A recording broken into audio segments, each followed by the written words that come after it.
been organizing programs since 2021. This year, the theme of International Biological Diversity Day 2026 is Acting Locally for Global Impact.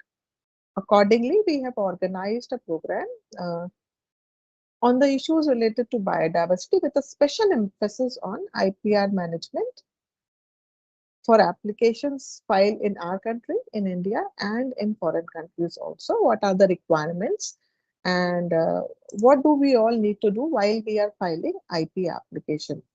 In this connection, we have called some very important and very well-known speakers today. But before we start with the program and invite the chief guest, I will request Dr. Vibha Malhotra Sane, Head IPU, to give opening remarks. Good morning. Very nice, happy, warm morning to all of you from Delhi. All those who've joined from other places. Good morning, ma'am.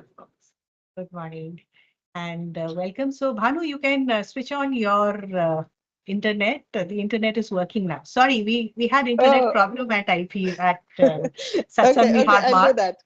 Now it's working, so that's why just a digression. But yes, biodiversity, I don't need to emphasize the importance and why biodiversity and, where do patents figure in when we start talking of biodiversity.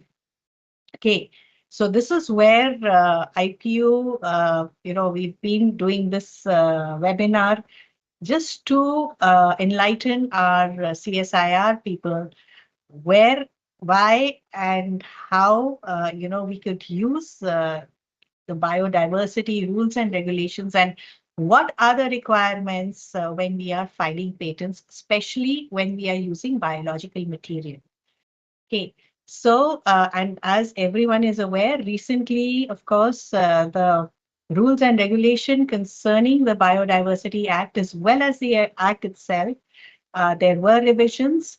And a lot of enablements have been provided to the researchers, especially those researchers who are working in the government, institutions.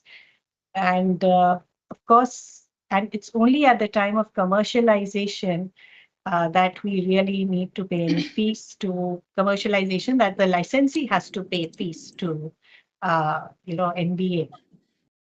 And that too for the access and benefit sharing purpose. So without, coming between the experts who are here, and of course, Dr. Malati is here. And Dr. Malati is well known in the CSIR system, having been a CSIR person herself. So Dr. Malati, you are very much a member of the CSIR family. We always believe once CSIR, always CSIR. Okay. So she started off with her education and everything from NCL. And of course, today she is an entrepreneur running her own attorney firm. So, of course, Bhanu will give a more detailed resume of Dr. Malati. But welcome, and welcome to all the other speakers as well. And of course, to the CSIR family members. We are going to keep this very short, knowing fully well that, morning hours are the busiest in the labs. So it's over to you, Bhanu, and then, of course, Malati. We'll wait for your expert lecture. Thank you so much. Yeah, Bhanu. Thank you. Thank you. Yeah. Thank you, Dr. Vibha. It's always a pleasure. Thank you. Yeah, Dr. Malti, everybody knows her, and in CSIR system, across CSIR laboratories, I think she does not need any introduction. However, Dr. Vibha had said certain points about her. She has done her PhD from, I think she was a fellow from NCL. She completed her PhD from NCL. She joined TERI as a faculty, and then she joined her law firm, Lakshmi Kumar and Sridharan, as a patent attorney. And she has been involved off and on with, or let us say, Lakshmi Kumaran has been involved with CSIR as an empaneled attorney on and off. Currently, Lakshmi Kumar and Sridharan is not an empaneled authority, but we maintain a relationship with Dr. Malti because she has been a guide and teacher to most of us, in IP field who are working in IP field. She has been a torchbearer. She has written a lot and she has spoken a lot on biodiversity related matters and on other IP related issues. Dr. Malti, floor is now yours. Please go ahead and give your talk. Okay. Hey, Vakar. Okay. Thank you very much, Dr. Vibha and Dr. Bhanu, for giving me this opportunity to talk on the rules and regulations. Share slide.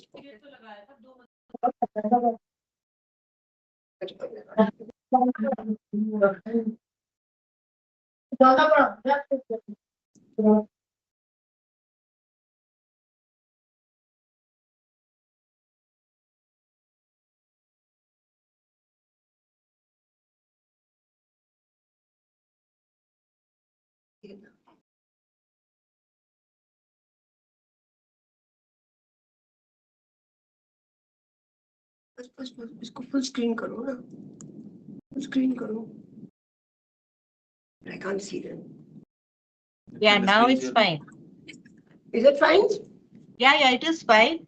This is full screen mode. Can you see, Vibha? Yes, we can. Okay. Just Please go talk ahead. because I won't be able to see you people. So any questions you are welcome to ask. So Dr. Vibha, just let me know, or Dr. Bhanu. And we please. start. I know I would like about 5-7 minutes or 10 minutes of question and answer. And what we want to do is, today we are planning to do on the intersection of patents and the BDA compliance. But before I go into this intersection of patents and BDA, I want to just give a small overview about the patents, about the Biological Diversity Act. It has been amended in 2023. We've got the rules, we've got the regulations. So I will start with the important provisions. I won't go into detail, but my topic will be mainly on intersection of patents and the BDA compliance, and then we leave it for question and answers. Why is the Biological Diversity Act so important? Is because India signed the Convention on Biological Diversity, and also India has ratified the Nagoya Protocol for ABS. So two things I will be using on and off, CBD and Nagoya. But Nagoya is very important with respect to ABS, access and benefit sharing. So CBD tells each country, each member country, whoever has signed the Convention on Biological Diversity will have to follow some rules. We don't have to be exactly in line, but they've given you a certain framework that how each member country will have to sustainably use their bioresources, because we are in such a situation that we may lose our bioresources. We have lost quite a bit, but it should not be misused. So each member country will have the wherewithal, infrastructure, and they need to do it. The next comes Nagoya Protocol. And the Nagoya Protocol will be with the respect to access and benefit sharing of the biological diversity. In India, the stringency for compliance of the BDA is very important. Now, even though we've become 2023 Act, we will still call it BDA 2002. Why do I say that? We still say Patents Act 1970. Though we know 2005, 2000, we keep amending, but still remains as Patents Act 1970. Same thing with this, we call it at BDA 2002, but it had been amended in 2023, and it has come into force from April 1, 2024, and the rules have come into effect or force from 21st December 2024. So these are very important. April 1, 2024, when the Act came into place, 21st December 2024, when the rules came into place, okay? Rules, regulations, and so on. Very important before I start is Section 3. Why do I say that? For CSIR, you're all Section 7, but the Act does differentiate between foreign companies, foreign entities, foreigners versus Indian. Patents Act doesn't do that. The Patents Act, you have to have a equal footing or equal right, whether you're a foreigner or an Indian. But this act, because that comes under the TRIPS, it's also part of the Paris Convention, uh, where we have MFNCT. So I won't go into that. But here in the PDA, it is so different from the Patents Act because there are two types of entities that we need to look at. CSIR and all CSIR institutes will come under Section 7. But let's look at Section 3, because what does Section 3 say? So there are important ones. Section 3.1 says that anybody who falls under Section 3.2, who's a foreigner, who's an NRI, who is this, they should know. And I think it's important for CSIR to know Section 3, because sometimes you may transfer your research of results. You may transfer bioresources, and that time Section 3.2 will come into play. So if you are a Section 3.2 company or a foreigner company or a foreign company, anything that is in red that you see is, today we have changed our act from April 1, 2024. And it says that anybody who's Section 3.2, that this company should have been controlled by a foreigner. Please look at that last red line within the meaning of clause 27 of Section 2 of the Companies Act. Earlier on, even if one share was held by a foreigner, you became a Section 3.2. Now, most Indian companies will fall under Section 7. And therefore, if you're a Section 3.2 company, you need prior approval from the NBA to obtain any biological resources. Here, it's only biological resources, okay?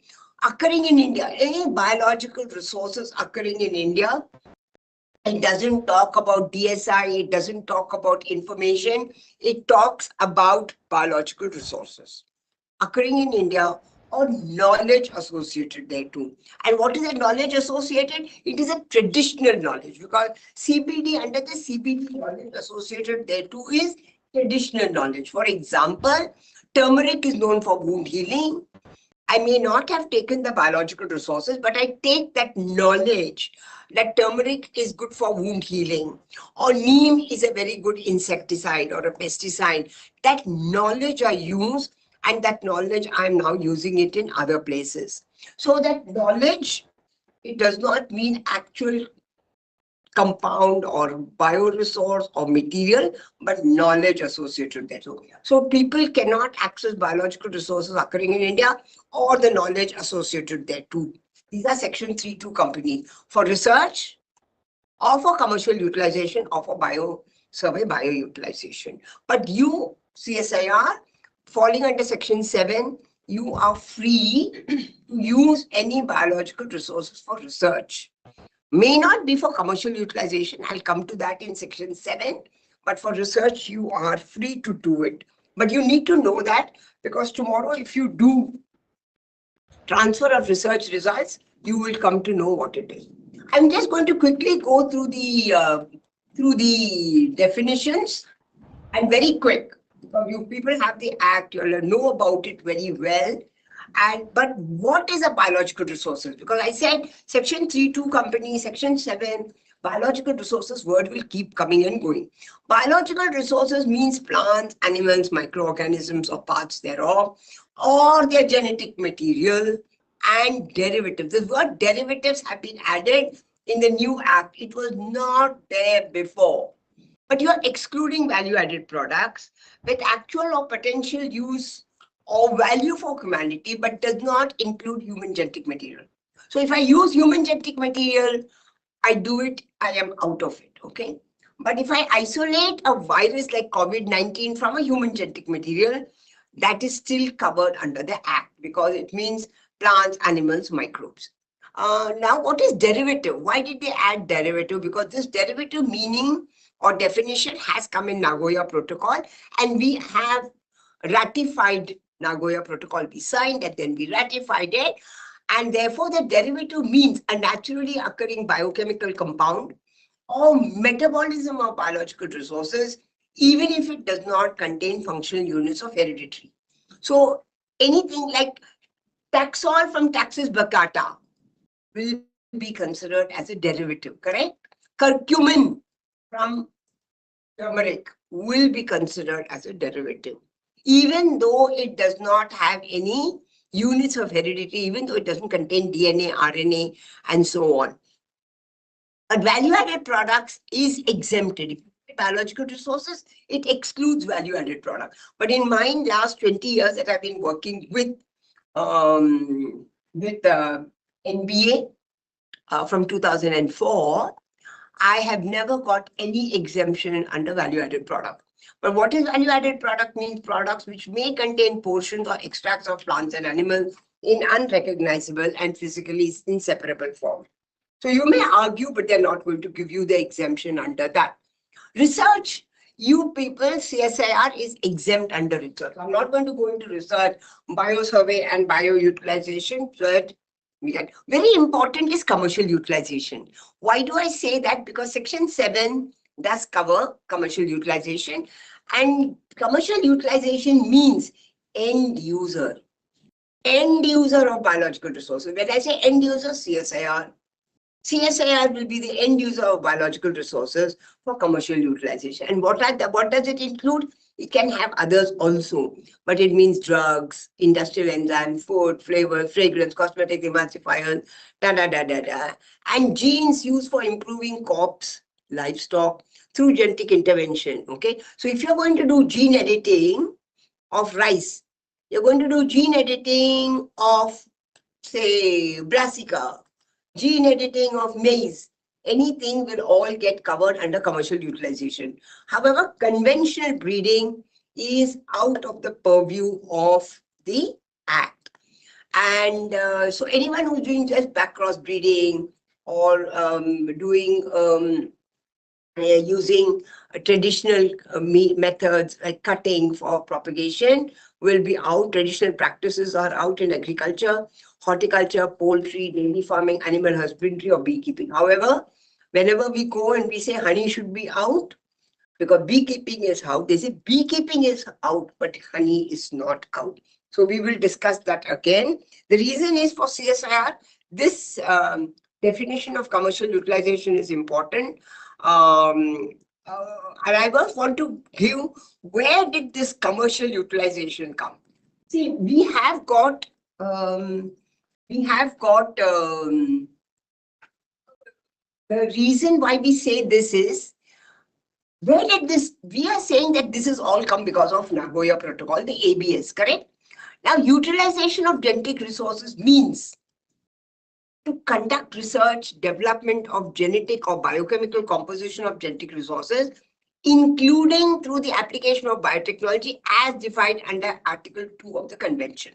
Convention is CBD convention, correct? It only says utilization of genetic resources. It does not say commercial utilization. One difference between Nagoya and our Act. We are saying that we have to comply with Nagoya, but we are Nagoya plus. This is very important. The reason it says is utilization of genetic resources means to conduct research and development on genetic and biochemical composition of genetic resources, okay? Which will happen through biotechnology. And what is it as defined in Article 2 of the Convention? What is biotechnology as Article 2? It means any technological application that uses biological systems, living organisms or derivatives thereof to make or modify products or processes for specific use. It never uses the term commercial utilization. Nagoya Protocol only says utilization, and that is with research and development. Okay, so there we are different as compared to Nagoya, and India keeps on saying Nagoya, but it doesn't. I just want to bring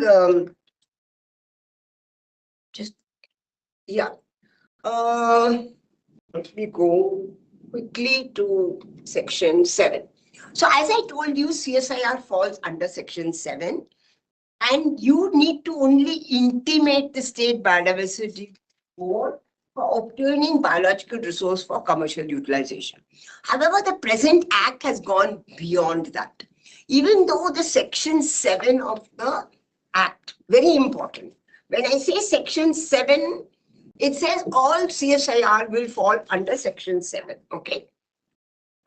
this Indian entities of Section 7 will not require prior approval from NBA or state biodiversity to access biological resources occurring in India for research or commercial utilization. Okay. It only says that you need to intimate.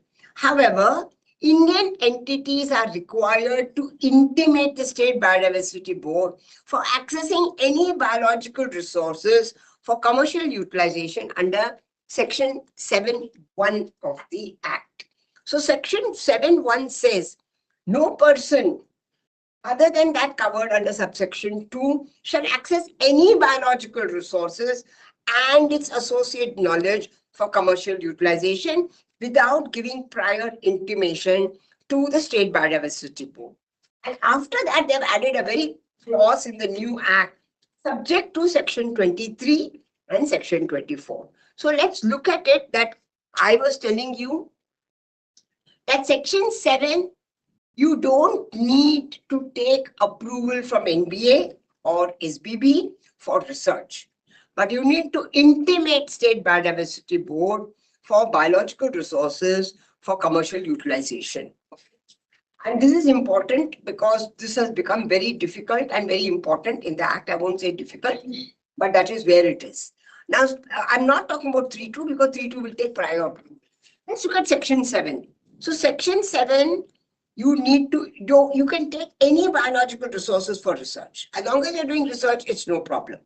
But the minute you use it for commercial utilization, you need to go to your respective SBB.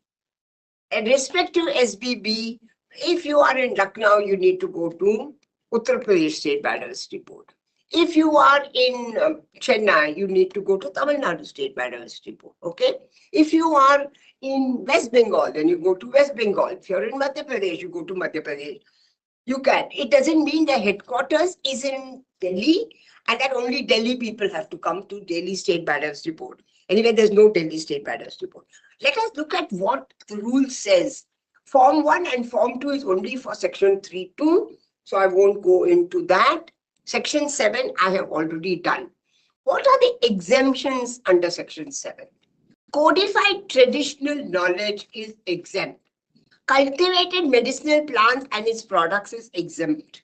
And registered Ayush practitioners are exempt. What do I mean by codified traditional knowledge? It is only the knowledge. Again, I'm telling you, it is not the product. Codified traditional knowledge means the knowledge derived from authoritative books specified in the first schedule of the Drugs and Cosmetics Act. So it could be codified traditional knowledge under the TKDL, but it also means that it is any books which come under the Drugs and Cosmetics Act of 1940. It only exempts you from codified traditional knowledge. It does not exempt you from making any product out of that knowledge. This we have to be very, very clear. It also exempts you. So when I say section 7, CSIR is section 7. So it does exempt you from cultivated medicinal plant and its product. Now, when you get cultivated exempt plant, be very careful. You'll have to go to the BMCs, which are in the district, get an approval from them and show that you're using cultivated medicinal plant. Let's say turmeric. I'm taking turmeric from, say, Himachal.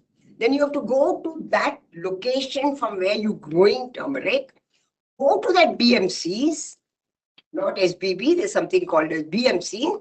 Go to them and they will give you approval. And there's a form. You have to fill up that form and then they will note it down that you took, let's say, 100 tons of turmeric from Himachal, that location, and then you will get exemption. You don't have to pay any ABS. All registered Ayush practitioners are exempt. That doesn't mean products are exempt. So all people who are doing Indian company, if you're using medicinal plants, you are exempt. But if you are using agricultural plants, you are not exempt. Okay? So there could be some plants which are agriculture and medicinal. For example, if I use the germinated wheat grass, correct? We get wheat grass. Wheat grass people sell as a medicinal plant. But wheat for atta to make your bread or other things are not exempt. Okay? So this is something very clear. I will go to section 4. Now, section 4 is important because I'm just not going to read the whole thing. It only means that if you are transferring any results of research, not material, transferring data. If you're going to transfer any data, okay, or which comes out of the research, then those will be exempt. If you're doing it to Indian companies, but if you're going to transfer your results of research to a foreign company, which falls under section 3.2, which I explained to you, then you need the prior approval of NBA, except for the codified traditional knowledge, which is only for Indians, okay? Don't worry about that. So if you are going to say you want to transfer some material to a foreign entity, they may be based in India, they may not be based in India. And if you want to transfer any of those things, let's say Unilever or Hindustan Unilever or Procter and Gamble, you want to transfer any results of research, then you are not exempt. You can publish, those are exempted, but anytime you transfer the results of research, you are not exempt. So remember this very carefully. It's very important for CSIR because you do tech transfer. If your tech transfer is to an Indian company, no problem. If your tech transfer is to a foreign company, then they could be based in India, they could be registered in India, like Unilever or Procter and Gamble and many other companies, then or Colgate, then you will need to take prior approval from NBA before you transfer the results of research, which is data. Okay? Exemptions are the publications are exempt.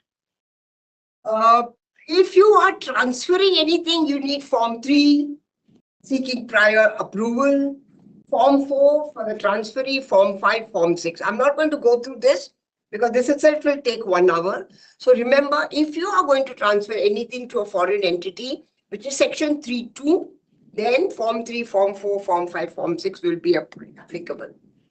Now I come to the interplay or intersection of the Patents Act and the BDA compliance. Okay. If I look at the Patents Act, what do we have under section 10.4D? It says you need to give the source and geographical origin of the biological material if you deposit it in a depository. So if you have deposited, say, Pichia or E. coli or yeast in MTCC or any other depository, then you need to give the source and geographical origin. Okay, that is one under 10.4D. However, our act, our Form 1 that we file, it has a declaration called 12.3, and there it clearly says, I am the provisional, look at the third point. The invention as disclosed in the specification uses biological material from India, and the necessary permission from the competent authority shall be submitted by E or us before the grant of the patent. Okay. So here in the act, you are saying that you will have to take the prior approval of the NBA. So let us look under section 7, what happens, and we will look because you're going to be under section 7. So now I look at what is the section in the BDA, Biological Diversity Act, and this has been amended and which is applicable from 1st April 2024. So I won't read through everything, but listen, in section 3.2, we had only biological resources. We did not have information. So we have expanded for patent information because we may use DNA information, RNA information, protein information, and so on. Codified traditional knowledge, you are exempt, but if you go and file a patent, then you're not exempt. So under section 6 is important for CSIR. Being a section 7 company, I'm only talking about section 7. I've not gone to section 3.2 for this.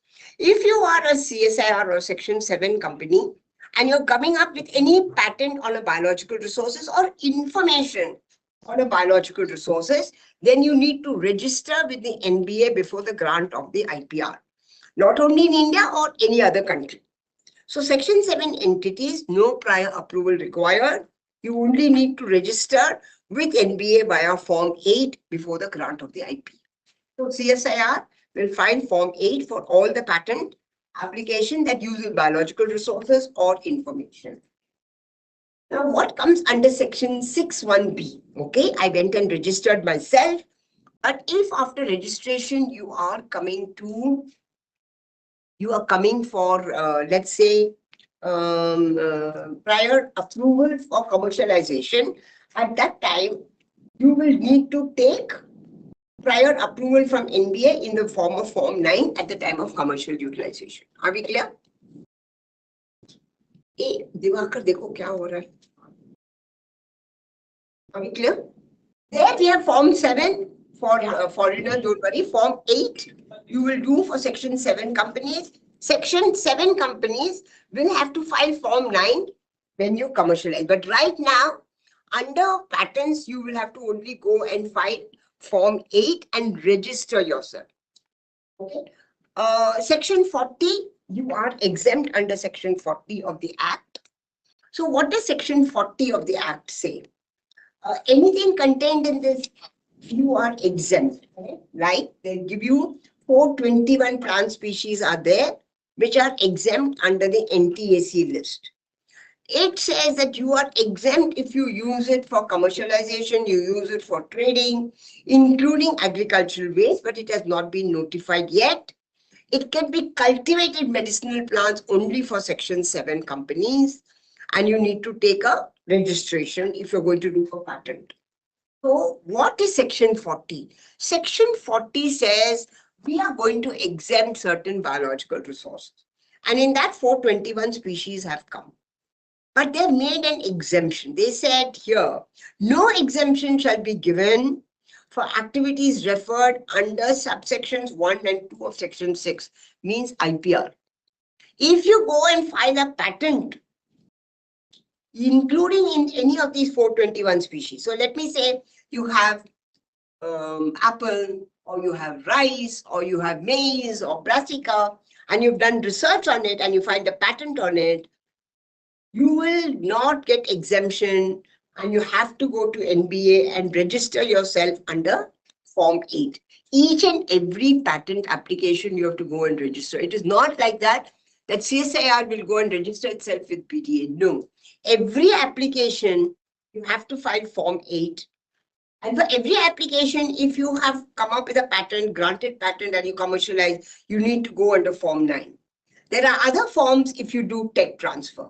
Okay, so I'm not going to go into that, but remember, even though they have given the powers to exempt 421 species, there is no exemption if you file a patent for any of these 421 species. Okay, any biological resources, if you use it for patents, you are not exempt, including agricultural waste. So if I have an agricultural waste and I make biogas in, say, in Patna, I'm exempt. But if you file a patent on that and then give it to Patna and say use it, you're not exempt. Okay? So anybody who has, so people will say, why should I file a patent?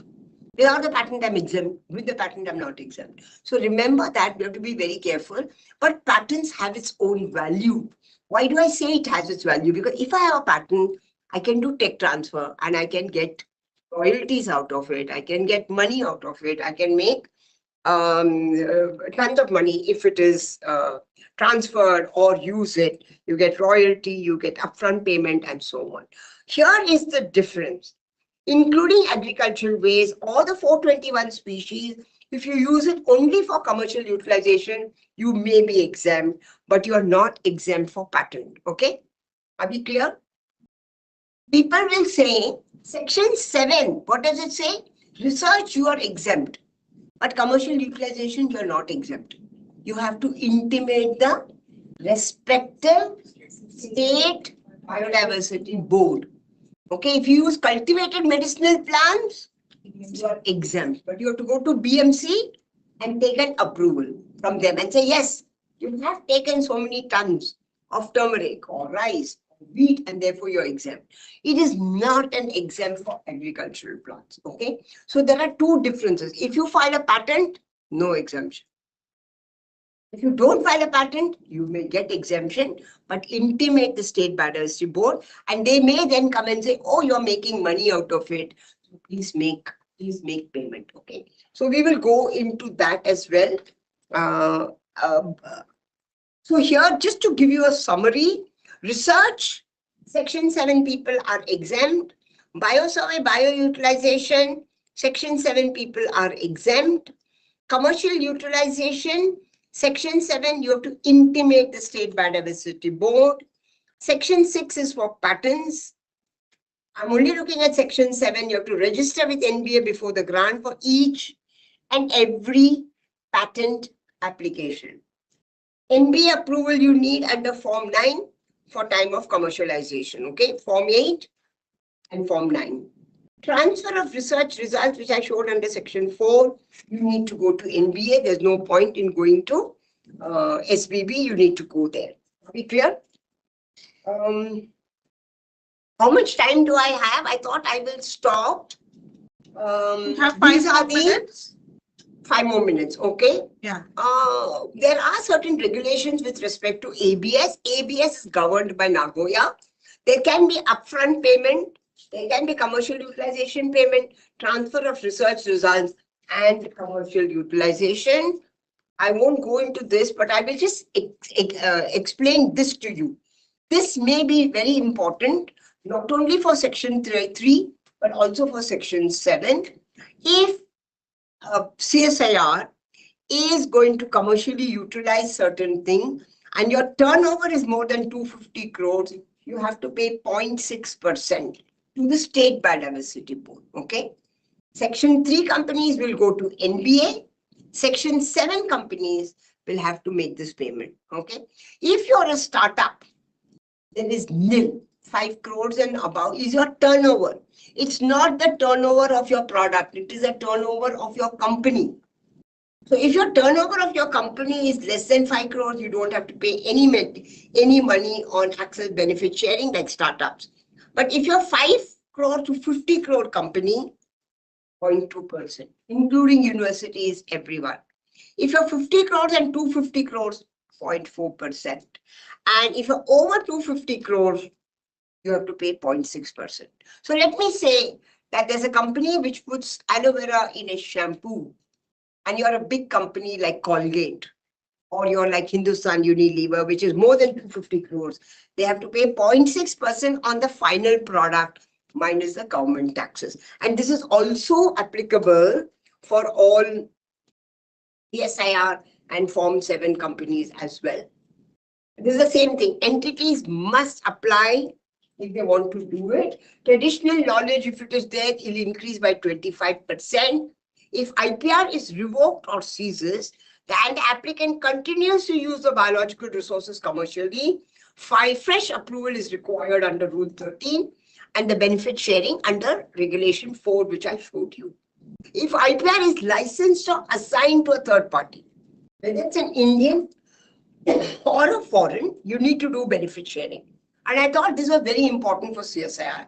Up to 5% of your upfront or license or assignment fee and 5% of the annual royalties received. So whenever you assign and it has a biological resources, it's a patent, you will need to do this. And this is the same thing I talked about Section 7. Anything over 250 crores, you have to pay 0.6%. Manufacturing using exempted goods like cultivated and non-cultivated medicinal plants are not liable for benefit sharing. What I mean is cultivated. I don't mean wild, it will not be comfort, but it will be all cultivated medicinal plants. If you're doing a high value or conservation sensitive resources, minimum is 5% upfront payment, and there will be an additional 20% benefit sharing on sensitive resources. Entities with an annual turnover over 1 crore must submit Form A, including for all detailed biological resources and usage. This is very similar. I don't want to do it.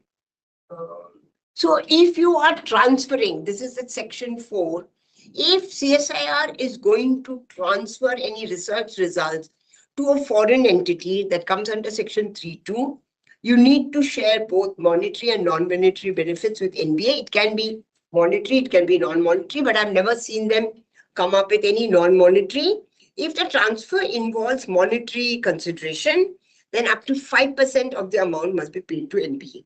So if you do transfer of research results to say Colgate Palmolive, which is a foreign entity, then whatever money you get, 5% you need to give to NBA. If the transferee uses the research results for commercial utilization, then benefit sharing according to regulation 4, which is 0.6% for CSIR. This does not mean it is only patent. It can be non-patented invention as well. If you are going to transfer any research results to a foreign company or a foreign entity under Section 3.2, 5% of all your amount will have to be transferred to NBA. Okay. If the transferee uses the results to obtain IPR, then they will go under Regulation 8. Don't worry about that. I am not going to go into all these things. VAP, many times we say VAP is exempt, but this is a slide where Justin Morgan said, yes, VAP is exempt. But if you're going to use VAP for patent, you're not exempt. But if you're going to use this VAP like a curcumin, like cardamom extract, and then going to make another product, then you will need to take prior NBA approval. Okay, so I'm going to stop with this because my time of 11:10 is over. But if there are any questions, I'll be happy to answer. Thank you, Dr. Malti, for a wonderful talk.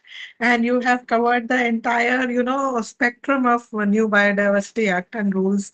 What is required specifically for CSIR, under Section 7?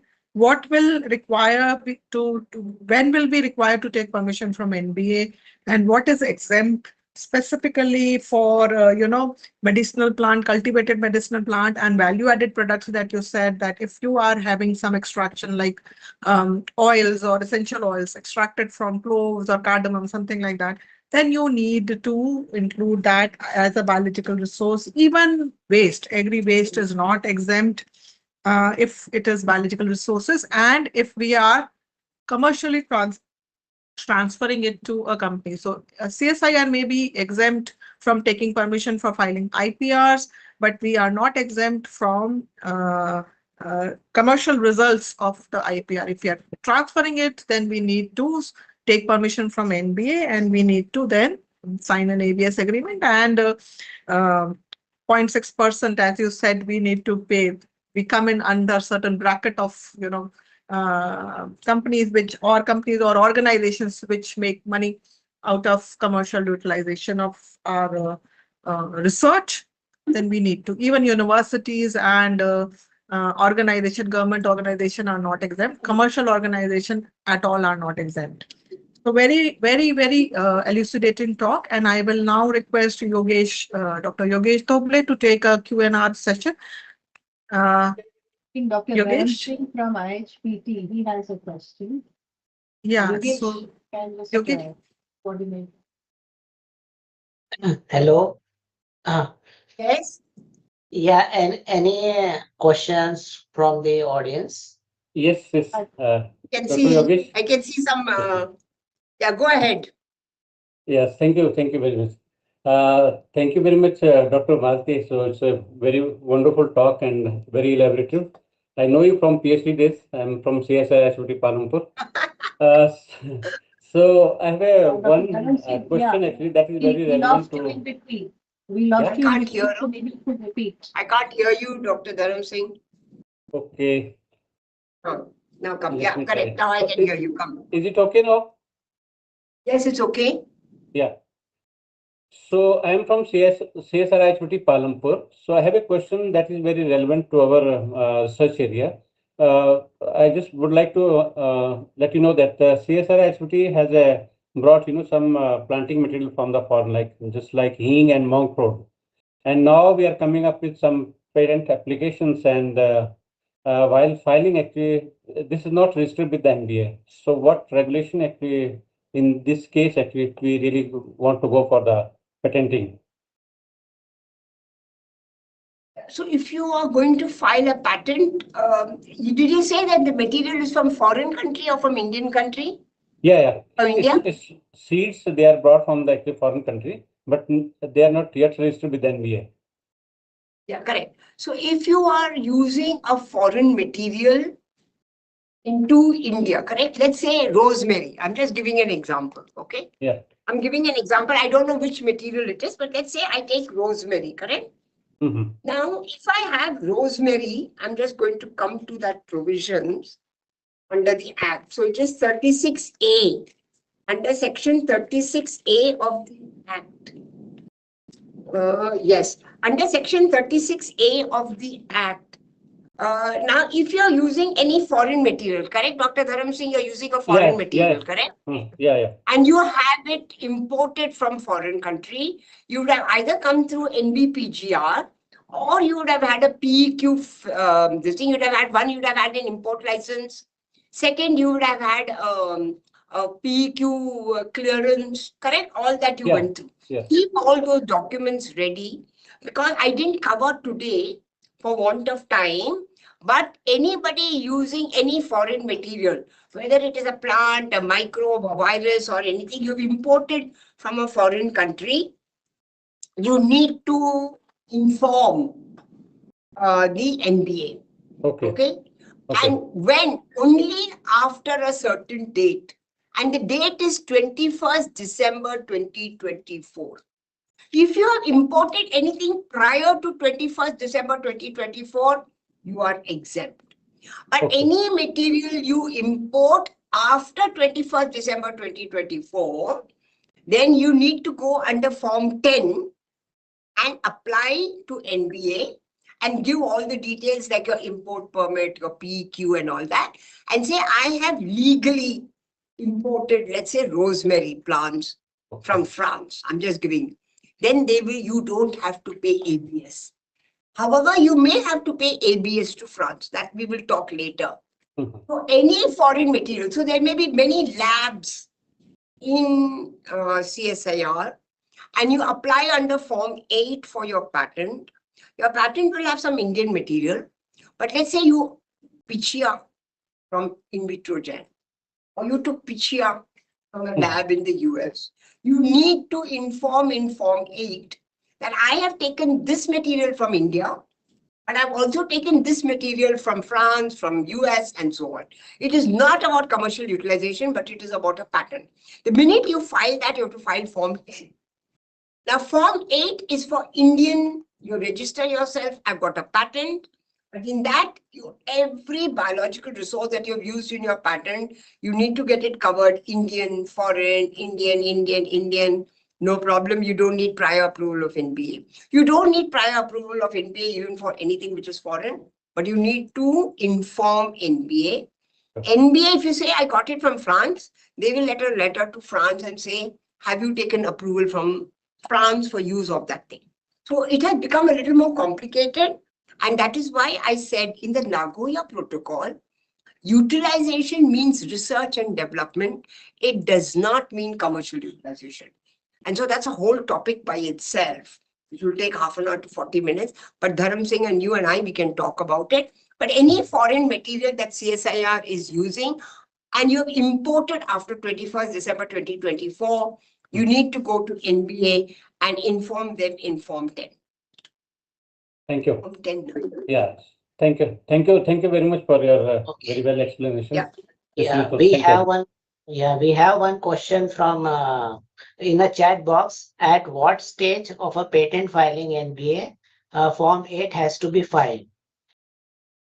So Form 8 has to be filed after filing your patent application.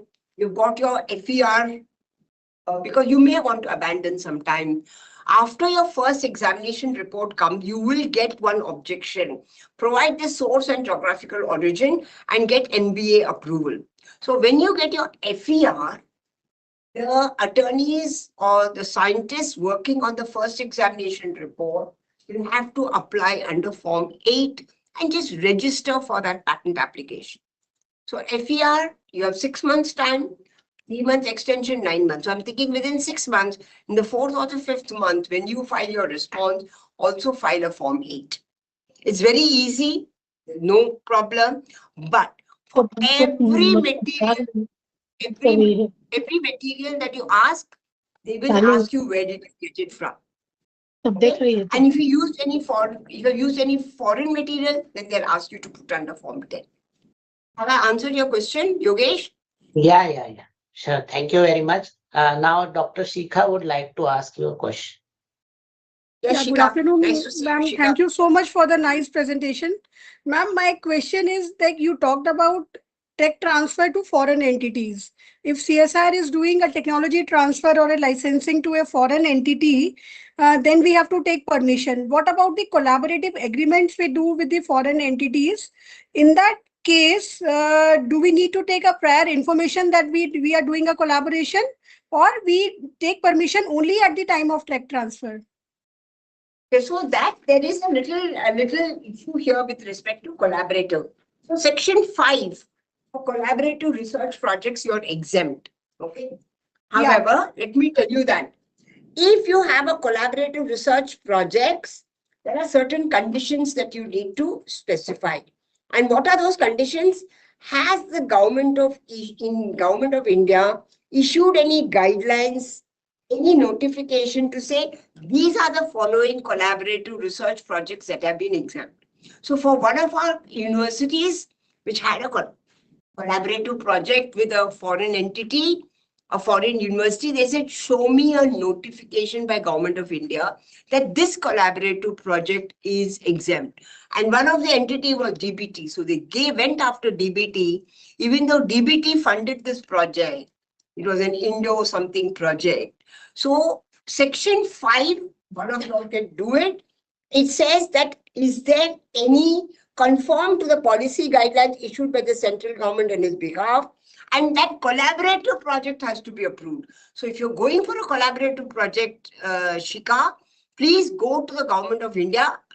For you, it will be Department of Science and Technology or Department of Biotechnology, and get a proper approval that this is a collaborative project, then Ma'am, you're exempt.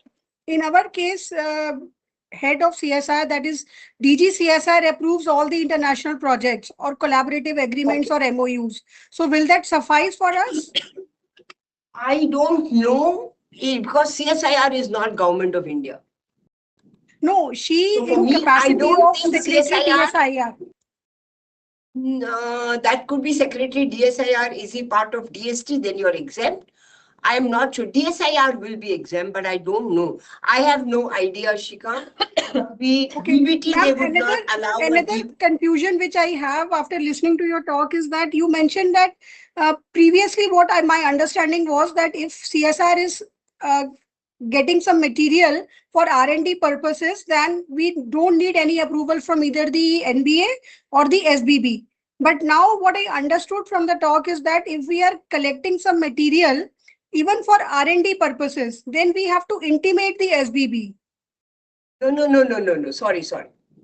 Under section 7, no intimation is required for research. Let me make this clear. Maybe Okay. there was a confusion. For research previously and now, any section 7 company, including CSIR, you can collect any material from India and you are exempt for research. No intimation. Even if the end use is for commercial utilization. No. Coming here. Research, you're exempt. But the minute you do research and you come up with a commercial utilization, let's say aloe vera in a shampoo, you didn't file a patent. If you file a patent, you go under section form 8. But you didn't file a patent, but now you're going to commercialize it. Then you need to inform the State Biodiversity Board. Okay. So no intimation required for research. Intimation is required for commercial utilization. If we don't file Form 8. Form 8 is for patents. Keep separately. Yeah. If you go for Form 8 and you do commercial utilization, you go to Form 9. Both have to be filed. Form 8 first has to be filed for patent. Form 9 when you go for commercial utilization. Okay. But let's say you're not filing a patent. Let's say I decide not to file a patent. You do research. Okay. Let's say I take papain from papaya. I'm doing research. You're completely free to do research. But now I want to commercialize it. I didn't file a patent. So when you are going, let's say NCL Pune wants to produce papain from papaya. No patent. But when they do commercial utilization, they will go and inform the Maharashtra State Biodiversity Board that, look, I did research, I was free, but when I do commercial utilization, I go and I have to file, intimate, and then you will have to go under Regulation 4 and pay 0.6% as But- your Ma'am, commercial ABS. utilization in case of CSR is done by the licensees. We are never manufacturing or commercializing. Okay, fine. I mean, I'm just giving a Okay, regular so in talk. that case, It could in that happen case- that CSIR does. Let's say Okay, it could Thank happen you. that CSIR does. thank you so Okay, much, now- ma'am. Yeah. Now, Thank next you. question is from Dr. Vivek Srivastava from NBRI. I Yes, have, Vivek. ma'am, I have many questions. Few of which Oh, then I you will have to do another day. Vivek, few of आपका which you have camera तो already, डाल दो. few of which you have already, just a minute. Few of Yeah, which yeah, you go have ahead, already go ahead. answered just now to my colleague, Dr. Shekhar Rastogi's Yes, queries. Vivek. First is, these are coming out of the discussion. Like one, my colleague from IHBT has asked, we several times import plasmids under material transfer agreement with AdGene, a platform. Now, this platform itself takes these plasmids or vectors from countries which are different than from where it itself is based. So whether we have to inform NBA and where NBA, though it is not my headache, where NBA will go to AdGene, or let's say for China has deposited some plasmid vector to AdGene, which is based at USA. Because AdGene itself is only a platform collecting these materials and distributing worldwide under MTA. So whether for this kind of plasmid MTAs also we have to take permission from NBA, that is my first question. A subsequent will follow. Vivek. There is no question of taking permission. You have to only put it under Form 10. And your headache finishes the minute you file Form 10 and you inform NBA if, I will only say if requested by NBA. 2 times you may have to file Form 10, each say 2 different options. If you file a patent, let's say NBRI files a patent, CSIR files a patent, and you're using that vector, in Form 8, you will say this is from foreign country. Then they will tell you go and file Form 10. Only then you will go and file Form 10. When you file Form 10, you do that drop-down menu. आप एक कर लेना. Go down, put a drop-down menu, and it will tell you all the details. If you have taken it from a retailer, you have taken it from a friend, wherever you've taken or at Gene, then you give that name and your work is over. But please keep receipts, because I've seen in many institutes, universities, they don't keep the receipt because it goes to the purchase section. But please keep a copy of all receipts. CSIR is much more organized. You may have the receipts, because in our case, when we went for a vector, they said, please show me the receipt. And the receipt was from an Indian retailer, but actually it was from in vitro check. Then you have a lot of problems. So please keep a receipt that you brought it legally into India. Okay. No, that is fine. I got your point, ma'am. But my question is that we bring these vectors, then do research whether we will go for patent filing at the time of bringing or importing, you can say, these vectors from that platform. Whether before going for execution of MTA with AdGene, we have to go fulfill Form 10, or once it has arrived and we are doing research, during that process we have to do. At what point we have to fill Form 10? I would say only if you file a patent and they ask you, you need to go. Don't go on your own and start filing Form 10. You're not required. So if we are not intending It is to file not required. Okay, Because fine. I'll tell you, in a lab like NBRI, you'll have 1,000 materials, 1,000 ke upar hoga. Right. Where you imported. Okay, first is importation after 21st December 2024 is important. Please keep all your receipts. You are not bound to inform NBA. Your whole thing will start. Only please don't do it before. It will Okay. only start when you file a patent. And in the patent, you've got a foreign material, then you, okay? Then For like IHBT, because you've used a foreign material, you will say, I'm exempt from paying ABS. At that stage, you have to give it Form 10, okay? So it will vary depending on the facts of the case. And Go ahead, Vivek. then Vivek, I one have, last, this is the last question for you. Okay. Yes, correct. No, अरे no, भाई even तुम I have to leave. So please. अच्छा मैं last question में ही सारे question डाल देता हूँ तो we signed a secret many times we signed secrecy agreement for joining developing collaborative projects. Number one A of that question is that while signing secrecy agreement, whether we have to take any permission, because we will share some information, research information from foreign entity. Number two, within that collaborative project or sponsored project or any other mode which CSR permits, if whether we can exchange biological material, and if yes, what form we have to fill and inform NBA. And if you allow me, I will put one C also, that if we put the technology transfer, there are two cases. One is the academic research secrecy agreement, other is a secrecy agreement for technology transfer, whereby we are actually not transferring, but just sharing the information with the company that these are the things which we have developed for evaluation. So in case of technology transfer, company may need for evaluation. In case of some developing projects, we need information for complementing each other for different aspects. So in these two scenarios, whether we have to take permission, whether we can exchange biological material, they might want to evaluate. These are the two questions. There are several, but later on, there will be some opportunities and I will ask. If I start answering your question, Yogesh will throw me out. We can do one-on-one with you. One, Shika's question was very important. If your collaborative project under Section 5 is exempt by the Government of India, and you get a letter from the Government of India, I don't know if CSIR headquarters can give that letter, and you say it's a collaborative project between Government of India and another government or another institute outside of India, like Indo-French, Indo-German, Indo-US, whatever it is, those type of collaborative projects has to be notified by the Government of India. If it is so, then everything is exempt under that collaborative project. You can supply information, you can transfer research results, you can transfer biological material. But please, like Shika said, it's a very important thing.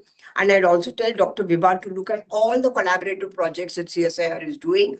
And please take a prior approval from the Government of India. It could be DST, DBT. I don't think DSIR is there, but I don't know. Please check it, because they said it has to be Government of India. So please take a approval. If you get that approval, Vivek, you're exempt in every way. No, ma'am. The Under question is Section not 5. you. What? And I didn't do Section 5 today because I was only given I will just take patents 30 access, but we can do seconds. a whole talk on Thank this. you, Dr. 30 Vivek. seconds of Thank you. yours, ma'am. But it is just the question is not a collaborative project notified. It is the discussion for the collaborative project for which we have to sign secrecy. There is no project, but we have to discuss with them and share information, or might share some biological material for evaluation. No project is there. They will You sign the cannot agreement share, afterwards. you cannot share any material, biological material or information to a foreign institute or a foreign entity. Absolutely no. Even under secrecy agreement. No. Yes, even when you get a collaborative project and that is approved by the Government of India, then you can do. So IPU, please make Prior note to of it. that, you cannot do. So that is why I'm requesting IPU to take note of it. Yeah. Thank you, we Dr. have taken Malti. note. Thank Yeah, you. I have to ask one question. Vivek, you have to Before she goes. coordinate with ISTAT also, because ISTAT is the major authority who will be dealing with the collaborative projects which are international. I think we will have a discussion with Dr. Head ISTAT. Yeah, I think one Rama month. is So- there I on have the to call leave. also. Thank you Rama very is on much. the Thank call. you, Dr. Thank you. Vibha. Thank you. Thank you, Yeah, Dr. thank you. Bhanu. Thank everyone. Yeah. I know. always think it's a Dr. pleasure. Malti, quickly one thing. Yogesh, please. Nah, Quickly one I thing. now What close I the Q&A Yogesh, session. please. One question. Two Dr. people Malti, are talking. Dr. Malti, one question quickly. About the thing about collaborative projects, what important thing that I wanted to ask was, even when we have discussed this, getting biological resource from abroad, but what about the biological resource getting from abroad for collaborative projects where we have signed an agreement? Do we need to, after 21/12/2024, we need to inform NB for that also? No. No. No. Okay. Thank you. That is all. Okay. With that, I now close the Q&A session and I now transfer the session to Dr. Bhanu. Yeah. So I now invite Dr. Malti, very, very much thank you for this, taking out so much time for us, and for a wonderful discussion that you took question and answer. You clarified the doubts from our across CSIR labs, across the board that came across. And Dr. Vibha, do you want to add something quickly? No, I just wanted to say a thank you, a big Yeah. thank you again to Dr. Malti. And don't Yeah. worry, whether you are an impaneled attorney or not, we'll always, we feel we have a right over you. So we Yeah, always, of course. keep banging on your door for advice. Thank you. Thank you so much. Thank you, Thank Vibha. you. Thanks. Thank you. Vibha. Thank you. Thanks. Thank you so much, Dr. Malti. And we will now take it forward, the program forward. And I'd like to invite Dr. Suresh Korpule. He is the head from MTCC. He is taking care of microbial deposition. He's working as a senior principal scientist there, and he's a head of MTCC at IMT Chandigarh, the MTCC microbial type deposition, cultural deposition at MTCC. And let us hear from Dr. Suresh. Dr. Suresh, are you here? Yes. Yeah. Am I audible, madam? Yes, yes, you are Oh, audible. Thank you very much. Right. It was a nice session. As usual, whenever Malti madam is around, you have a bombardment with the questions, specifically regarding the legal questions, right? So it happens, right? Even India also is very enthusiastic to interact in many cases. I just wanted to share my presentation, right? Yeah, please do. कैसे share करना है बताओ? Share करना है. Share.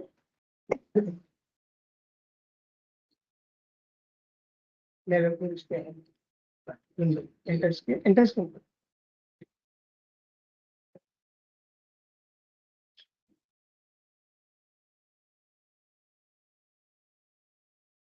हम authority है. एक बार पूछ लेंगे. Am I authorized to share this, madam? I think it is disabled, right? That particular, No, you should, you might have joined as a, attendee. You have been given rights, so you can log out and log in again. Oh, okay. I'm just logging in. Yeah, you join on the teams where you have been authorized.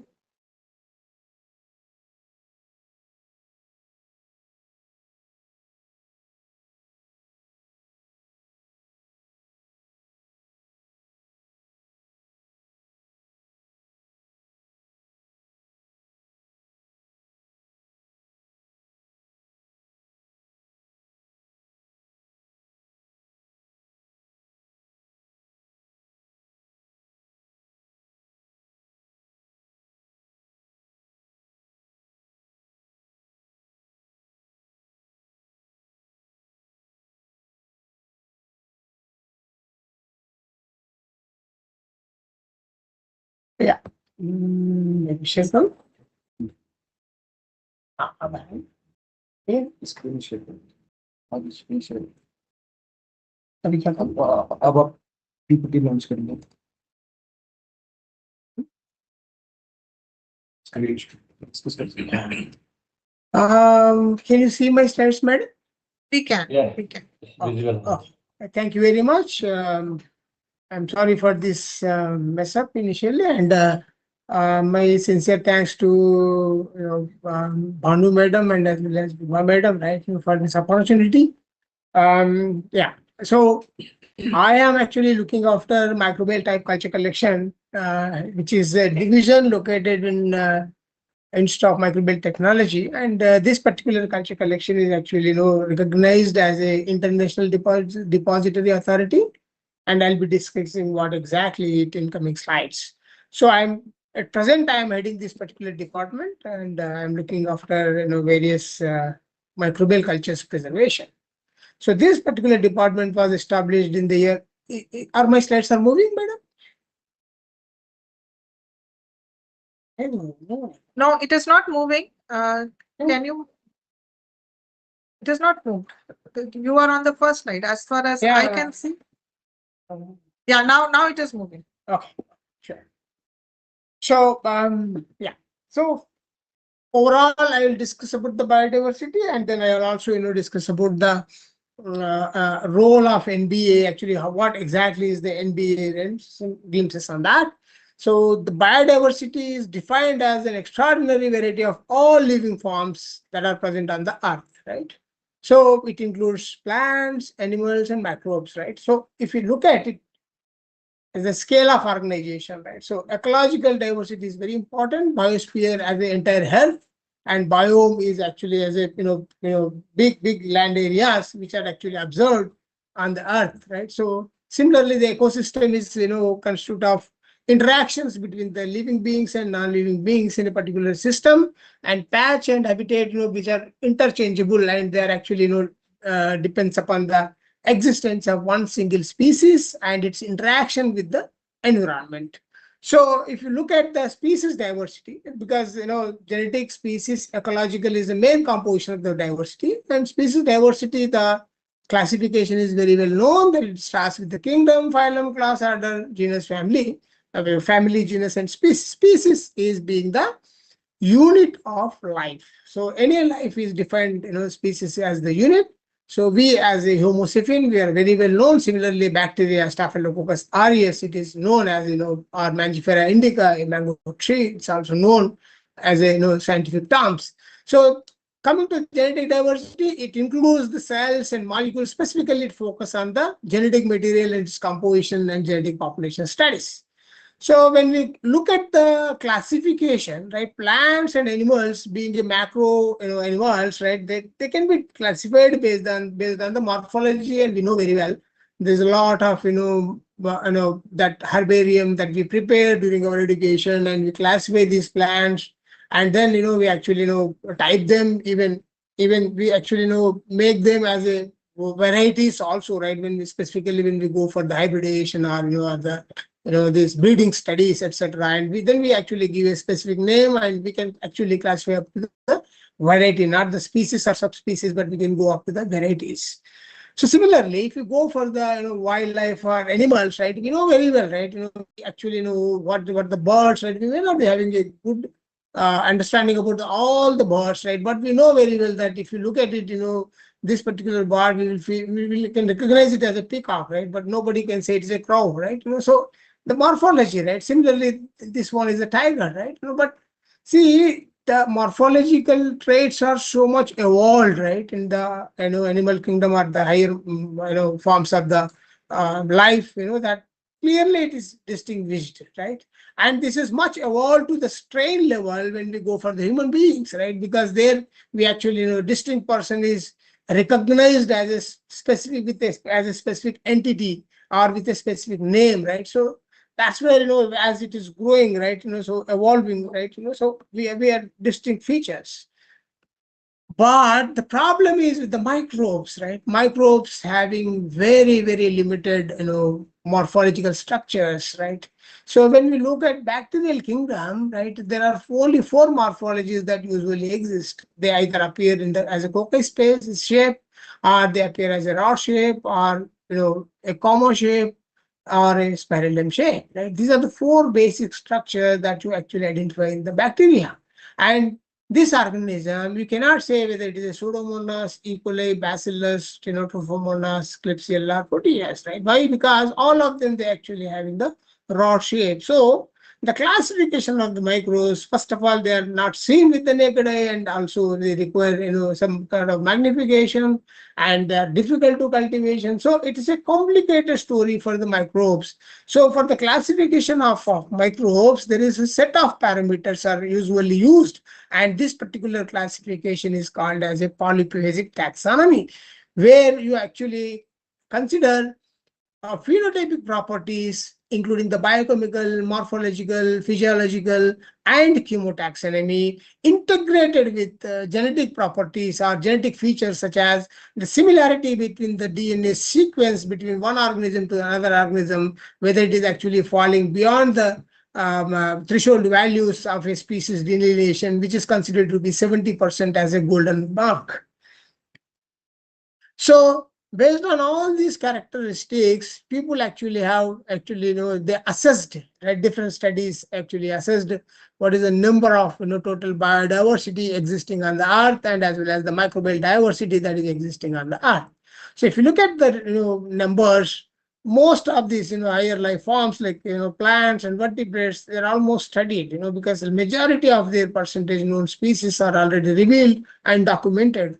Whereas if it goes to the microorganisms or or non-visible organisms or invisible organisms with the naked eye, then we can clearly see that very little is known about these microorganisms, and there is a lot of microbial diversity still there, which is actually required to be identified at the earliest time, specifically before their extinction.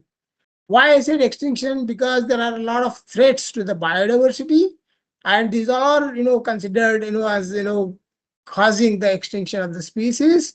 And most important factor over here is the population growth, although it is actually I've included in the secondary causes, but it is the primary cause, because the primary factors include the land conversions. There is a lot of land conversion nowadays. We can see that urbanization of the global urbanization, and which actually leading to the pollution and global warming effect. And pollution is very important factor because pollution can create a lot of habitats damage, and it actually be making the species to exist in that particular habitats, so which leading to the habitat destruction also. And also there is so many genetic manipulations going on to manipulate the species and to make them more either value added or drug resistant, or the pesticide or herbicide resistant, etc. Right? Oh, we are working on this, and we are manipulating these species so that we are modifying them. Right? So all this is because of only population, as I said. Increasing the population, actually it is increasing the waste production, urban development, and there are some international conflicts that recently we have seen that actually how they are damaging the environment. So how do we actually conserve this biodiversity particularly, right? So the two ways of conserving the biodiversity, one is in situ or on-site biodiversity conservation. Second one is ex situ or off-site biodiversity conservation. So we know that there are several biosphere reserves in the country, national parks and sanctuaries, right, which are actually restricted, right, for the human interference, so that we can actually make them, right, a pristine environment for the growth and development of that particular species in that area. So we actually made these specifically the national parks and sanctuaries with limited human interference, and we are actually allowing these species to exist in that particular environment. But when it comes to the microbial diversity, right, it is difficult actually to maintain these microbes like this, on-site preservation, right? They have to be, these microbes have to be cultivated, right, and in the lab, and then they have to be preserved accordingly in the labs. But unfortunately, the problem is all microbes cannot be cultivated in the lab conditions because we have failed to provide the appropriate conditions, because we do not have any details about the microenvironment of most of these organisms, specifically the microorganisms which are actually can survive under the anaerobic environments.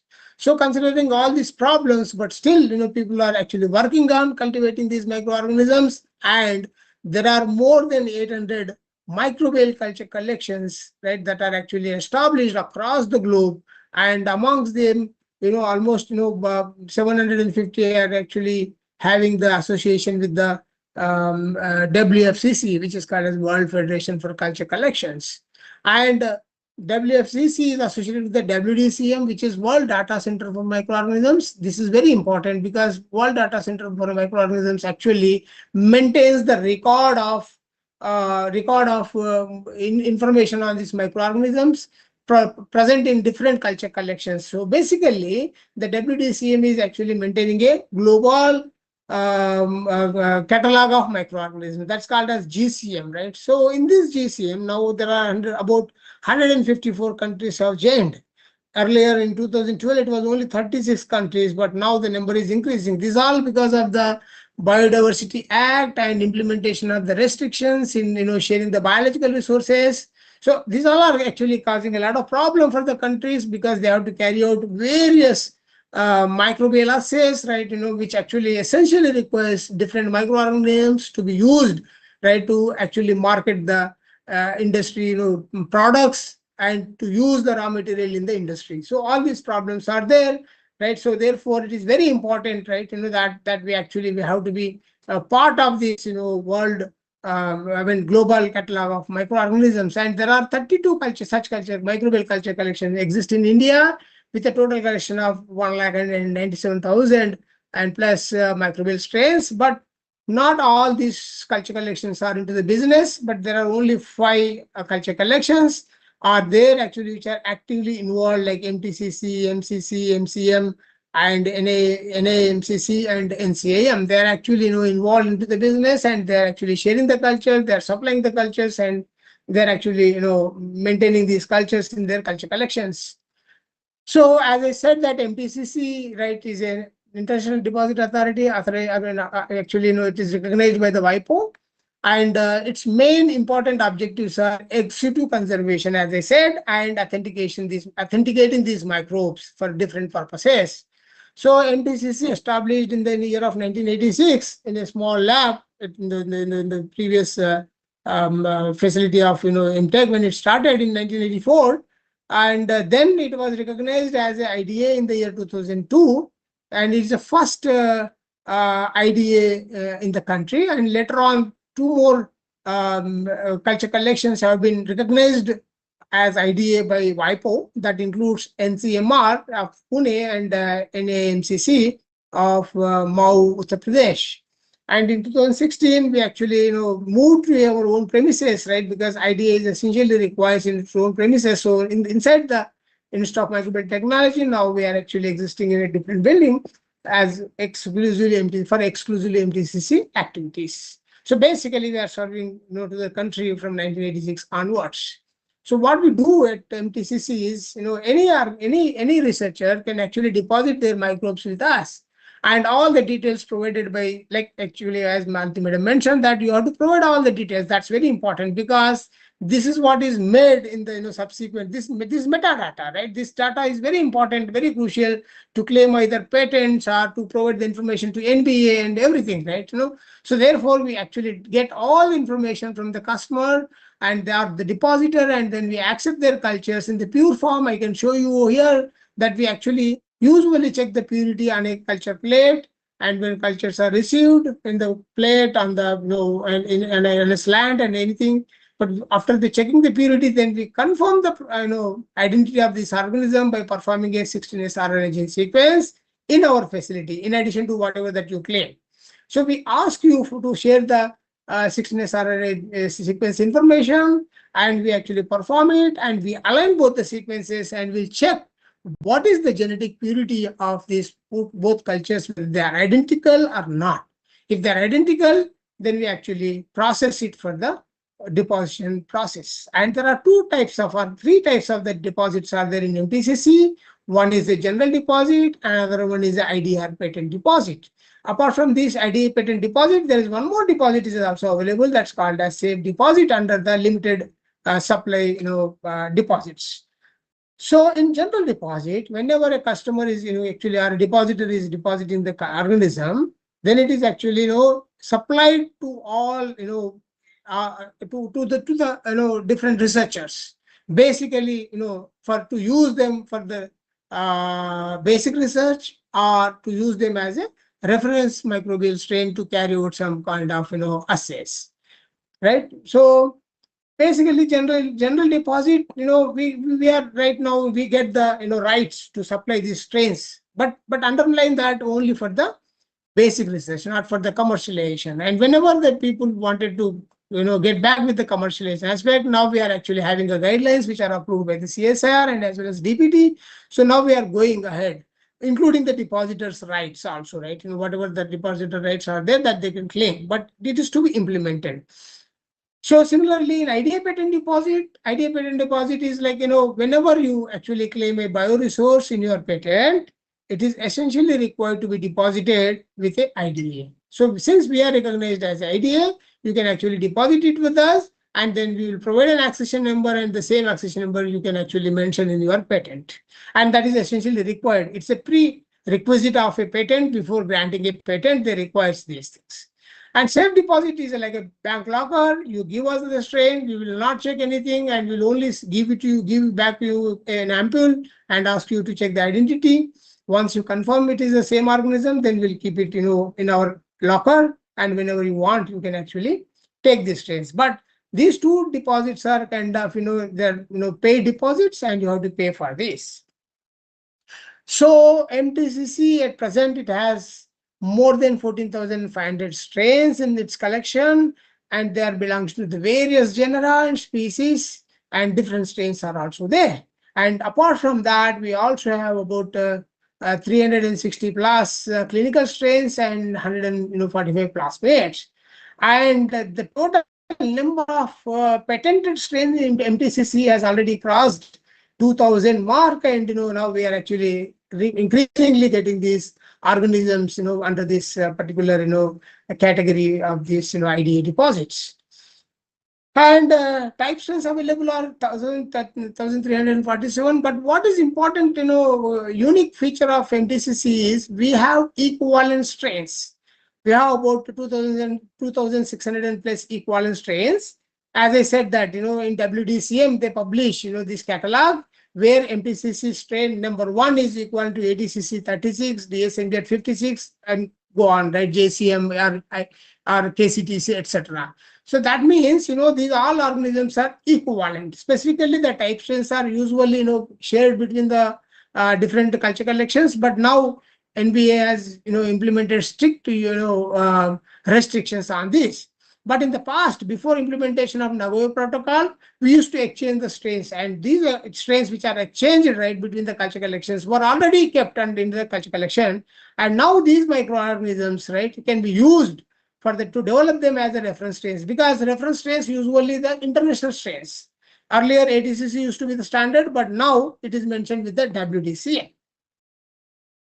We have very good facilities, and all these microbes are actually basically conserved or preserved in 3 forms. All are cryo preservation, -70 glycerol stocks, lifeless dampers, and as well as liquid nitrogen. Liquid nitrogen is very important to maintain their genetic integrity. So we also characterize these microorganisms using the YTAP and biolog, and as well as molecular characterization is being done, as I said, the 16S RNA gene sequence, and as well as multi-biot effort. Right. Can I take 5 to 6 minutes, madam? Okay. Yeah. So all these, okay, all these organisms, whatever that reference strains are there, they are whole genome sequence, and whole genome sequence we also determine the identity at the whole genome level, and these are the draft genomes. So you can see that 99.9% identity. If you make the complete sequence, they are identical. Not only this, we also check for their phenotypic features, whatever that we are claiming. Actually, in fact, they're called as monographs that by the IPC, and we develop everything. And such strains we actually then we associated with the Indian Pharmacopoeia Commission and as well as BIS, and we have published different strains to carry out different reference microbial assays mentioned in the ISO methods. So all these organisms can be used by the industry.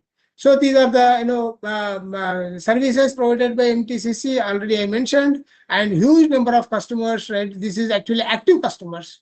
The data actually more than 12,000. Right, but these are the active customers, and we also provide our all microbial system, microbial methods, whatever that we are using as services. Those who do not have these instruments available, they can claim with us. We supply these microbes to almost all states, starting from Andhra Pradesh to West Bengal. And by providing these services, we actually earn some money. And this year we earned 4.3 crores as a lab revenue. And more than this, we actually save a lot of foreign exchange. So the culture which if you want to purchase from the foreign culture collection, it is expensive, whereas it's very cheap, 6,000 rupees for industry at us with us, and but it is subsidized for the government organization, it's only 2,000 rupees. So when I said that there is some revenue, it actually then it falls under the Biological Diversity Act, right? So that Madam already mentioned about this. The CBD has formed as a result of Rio Earth Summit in 1992, and it was actually entered into the force in 1993, and India became a signatory and a country of the this CBD in the year 1994. as a this summit actually resulted in the establishment of three core environmental treaties. One is convention of to combat the desertification, and another one is to act upon the climate changes, and also the biological diversity convention, right? So these are the three important phenomena, right? Actually, as a result of this particular meet, which actually evolved again, right, into the sharing and benefit, access and benefit sharings of the Biodiversity Act. So you can look at it, Conventional Biological Diversity Act, it actually, look at three aspects: conservation of biological diversity, sustainable usage, right? And then, fair and, equitable sharing of the profits. That's where it is very important. So anybody can access, as Madam mentioned already, that, people can access the biological resources and use them, but at the same time, the sharing should be equitable. So the India's national registration, right? The Biological Diversity Act was implemented in 2002. Although Biological Diversity Act was implemented, but rules were framed only in 2004, and it has become more into the force from 2014 onwards, as access and benefit sharing regulations were implemented in this year. And there were recently a couple of amendments. One amendment and the rules was happened in 2024, and ABS regulations are actually just they're being implemented, right, these amended ones. And most important thing is, in the 2025 act, they actually they made it as a decriminalization, right? In the past, if anybody without approval, if they are accessing, it used to be a criminal offense, but now they have decriminalized it with the huge penalties. And these two acts, as mentioned, Madam mentioned, that very important in the Biological Diversity Act, because Section 3(2) companies, they are foreign entities, but Section 7, commercial utilization by the inventor or any other companies, that they have to be take prior approval from the NBA. Madam clearly mentioned that where you have to go and how you have to actually get it, and who are the people that are exempted from this process. So NBA acts basically as a facilitative, organization and regulatory organization, as well as advisory, because it actually provide all the advisors to the different ministries. So MTCC is a recognized microbial repository by the NBA. So it actually recognized one, and also MTCC has association with other regulatory agencies such as Indian Pharmacopoeia and Bureau of Indian Standards. So we are developing the microbes, and we are sharing all the information with the these regulatory agencies, specifically the monographs. And MTCC is a ISO 9001 2015 qualified division at a CSR Imtech, and it has affiliation with different international and national agencies. And I thank you very much once again. And these are the composition of the MTCC. I can take any questions. Thank you.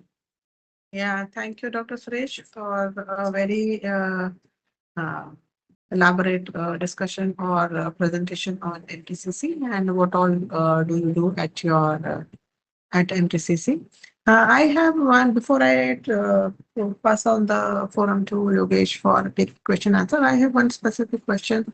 That is, are you restrictive about what are the biological or what are the microbes you are accepting for deposition in MTCC?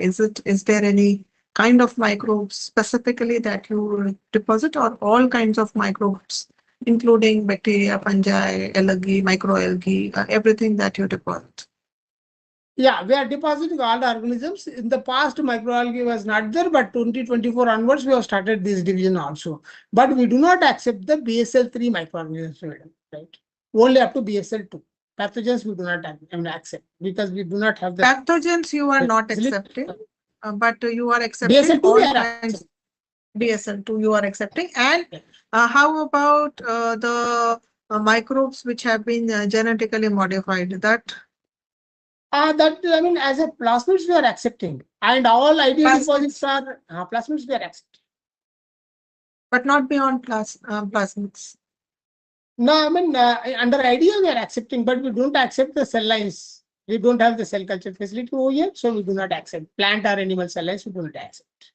No cell lines, but Plasmids you are doing, and BSL-2 Yes. category organism, Yes. microorganisms you are, Yes. including Yes. all types, All types. All bacterial, types. fungi, and all types. Yeah, thank you. Yogesh, can you take the question and Yeah. answers now? Yeah. Uh, any questions to Dr. Suresh from the audience? You can also write in a chat box.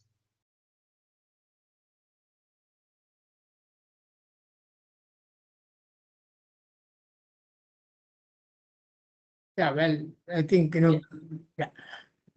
But anybody, if any question is there or anything is I think required, you can Dr. actually. Vibha has something to No, I mention. don't have. I don't have any questions. That's what I was just saying. Thank you so much, Dr. Suresh, as usual. And in fact, from my side, I'd like to ask, our scientists from other labs to please visit NTCC whenever you are anywhere in around Chandigarh. Do go to Intech and visit NTCC. It's a fantastic facility. Yes.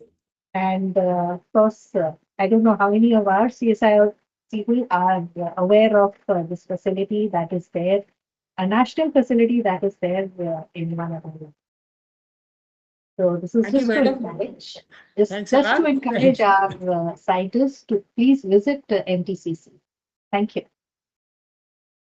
With no questions to Dr. Suresh, now I transfer the forum to Dr. Bhanu. Yeah, thank you. The next speaker in today's program is Dr. Vivek Srivastava. He is working as Chief Scientist G at NBRI Lucknow, and he is the IP coordinator also, heading the IP cell of um, NBRI Lucknow, and he is actively working in areas regarding uh, not only on IPR filing and prosecution and all, but he is actively working on the issues related to biological diversity at NBRI Lucknow, and he has worked on some case studies also. So I would invite Dr. Vivek to now give his presentation. Dr. Vivek. Thank you, ma'am. Yeah. I hope slide is visible to all. Yeah, it is visible. So first of all, I would like to thank to head IPU, Vibha ma'am and Dr. Bahanu for giving this opportunity to interact. I'm not sharing anything which is not known already to many of the participants, but angle which I am going to just to tell you is, or the point which I am just to put forward is that what we have done while complying with the biodiversity related activities or ABS which we have signed. So that's why I have put the title of this presentation as Balancing Monopoly Rights, which in other way is patenting. And social responsibilities is that the knowledge which exists among different societies or traditional knowledge, what we call, or traditional cultural expressions, we can also say, in different communities in India and abroad to this ABS system is there to balance them. And in the last few slides, I will like to draw attention of my colleagues at different labs. I believe most of the participants are from different CSIR labs to a situation where we actually we should take up some research on that aspects also. So that will be my last couple of slides. So needless to mention that India is a mega diverse nation with very rich biodiversity, and that includes in flora and fauna both. And further, this rich diversity is essential for development of our country, its economy. Considering the loss of biodiversity, it is also a it has become an important area. This is required for agriculture and food, forest, timber, secondary metabolite, fragrance, flavor. You think of anything, biodiversity has some role to play. And once it has some role to play for growing or developing economy or improving life of people of country and world over, it has got some value associated with it. Now with globalization, that value has become important from the point of its marketing rights and earnings which it can give to the companies.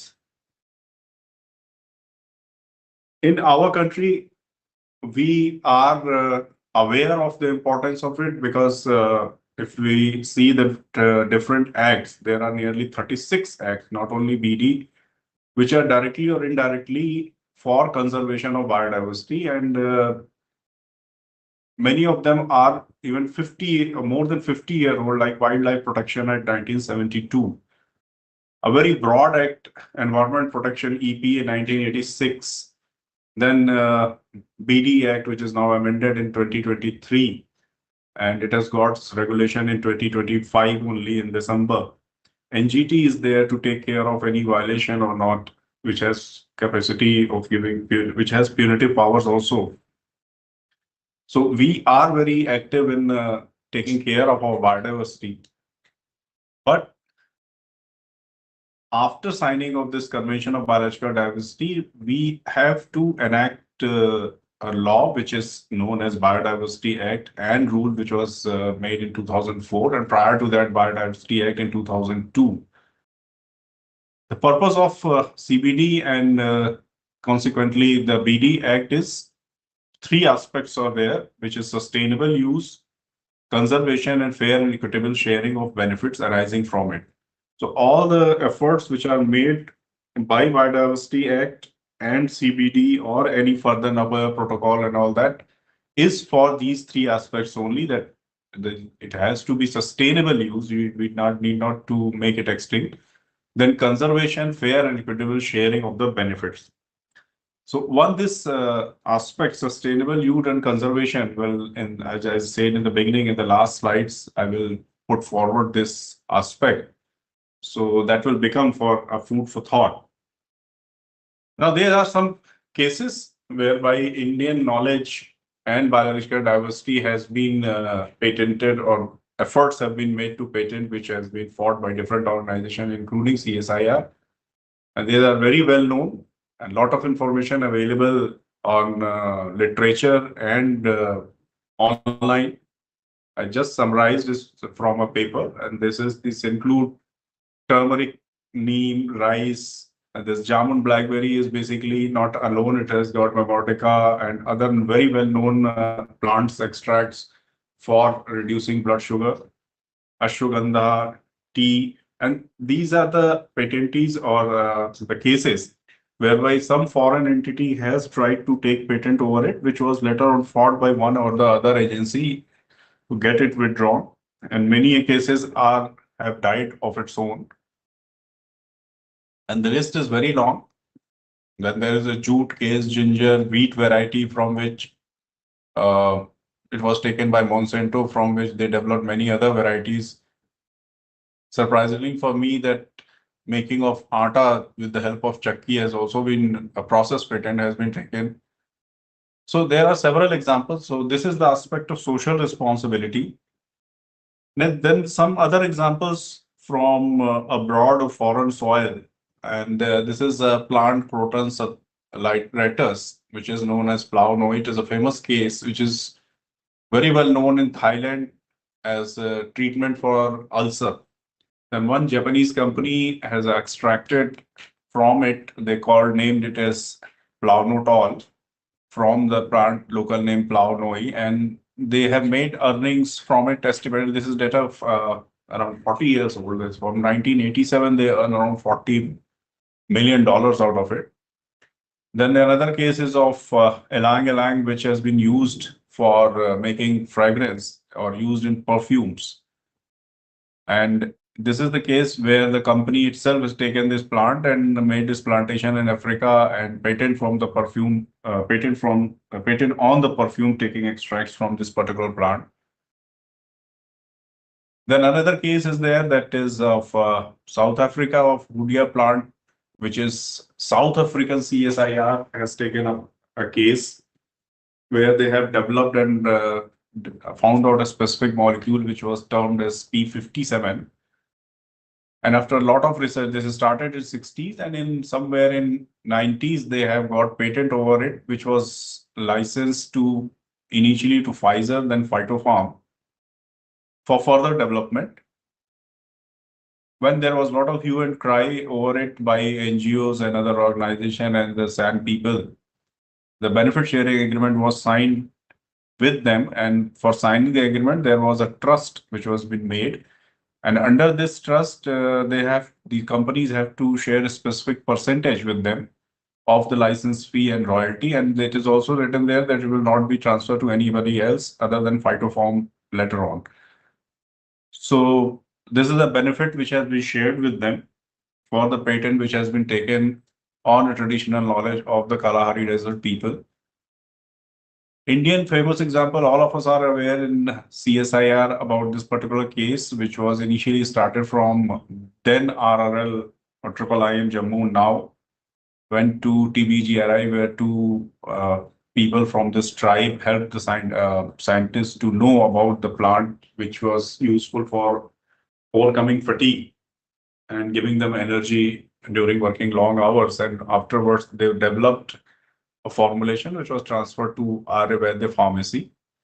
And there was also a lot of angle associated with this. Many organization, many board of the Kerala government came into picture, uh, saying that very low price has been given. Merely 7 lakh was given for the license fee.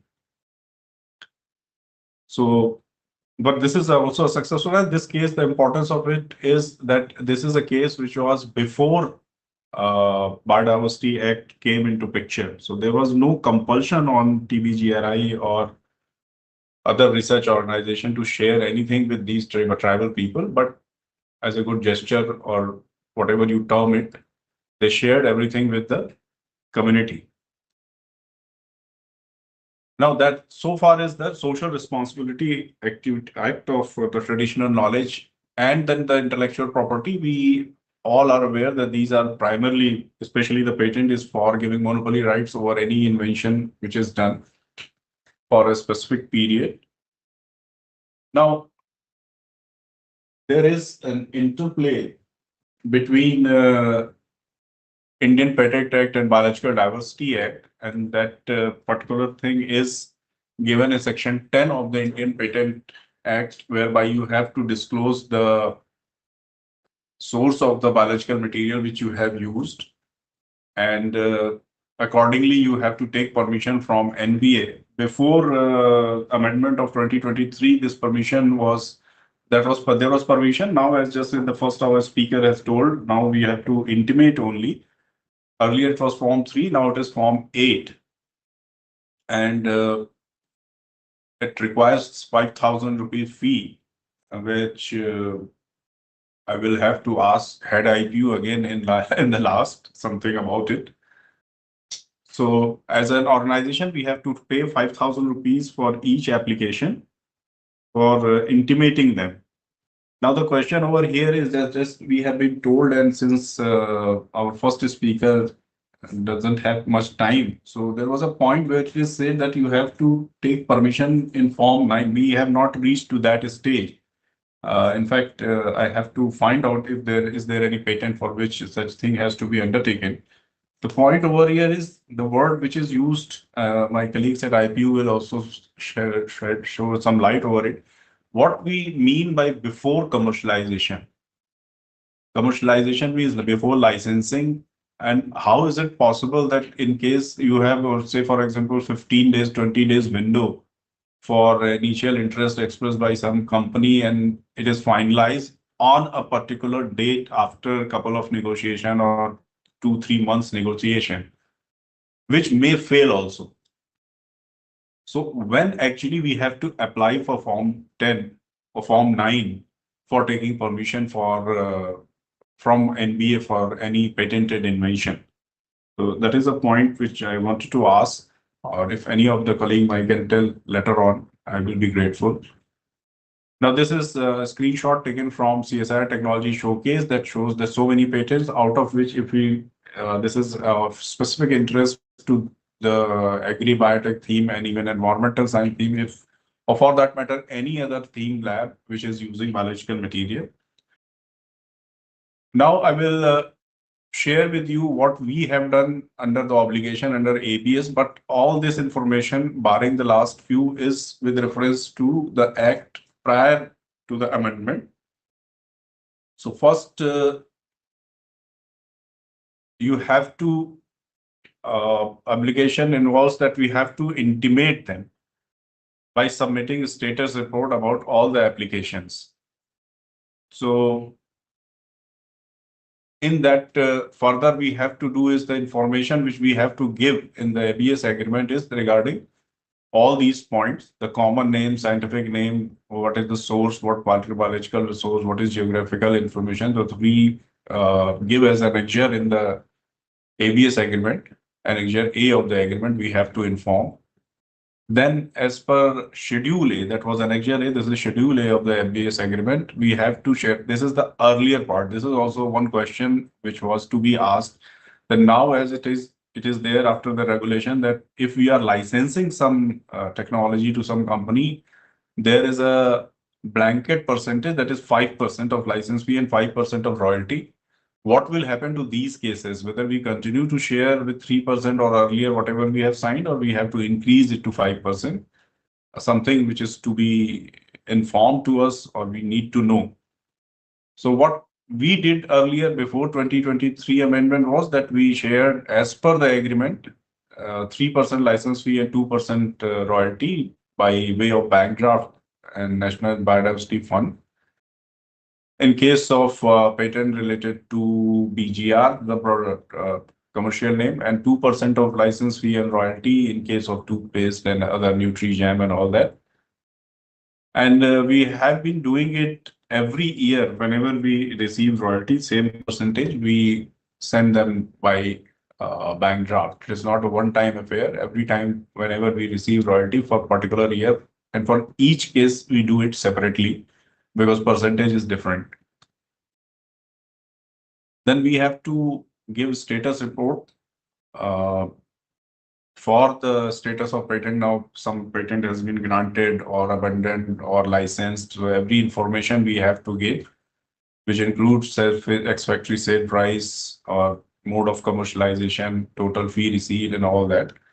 So this is a form which we have to fill and submit for each patent. It is to be certified by a chartered accountant. Then, since we were defaulters unknowingly in certain case, so we were asked to do some awareness program for our scientists, for which we invited Kerala Biodiversity chairman at that time. And we had to organize, and this kind of program, which is organized now, we have organized a couple of those programs also. And we have to intimate NBA with reference to these programs.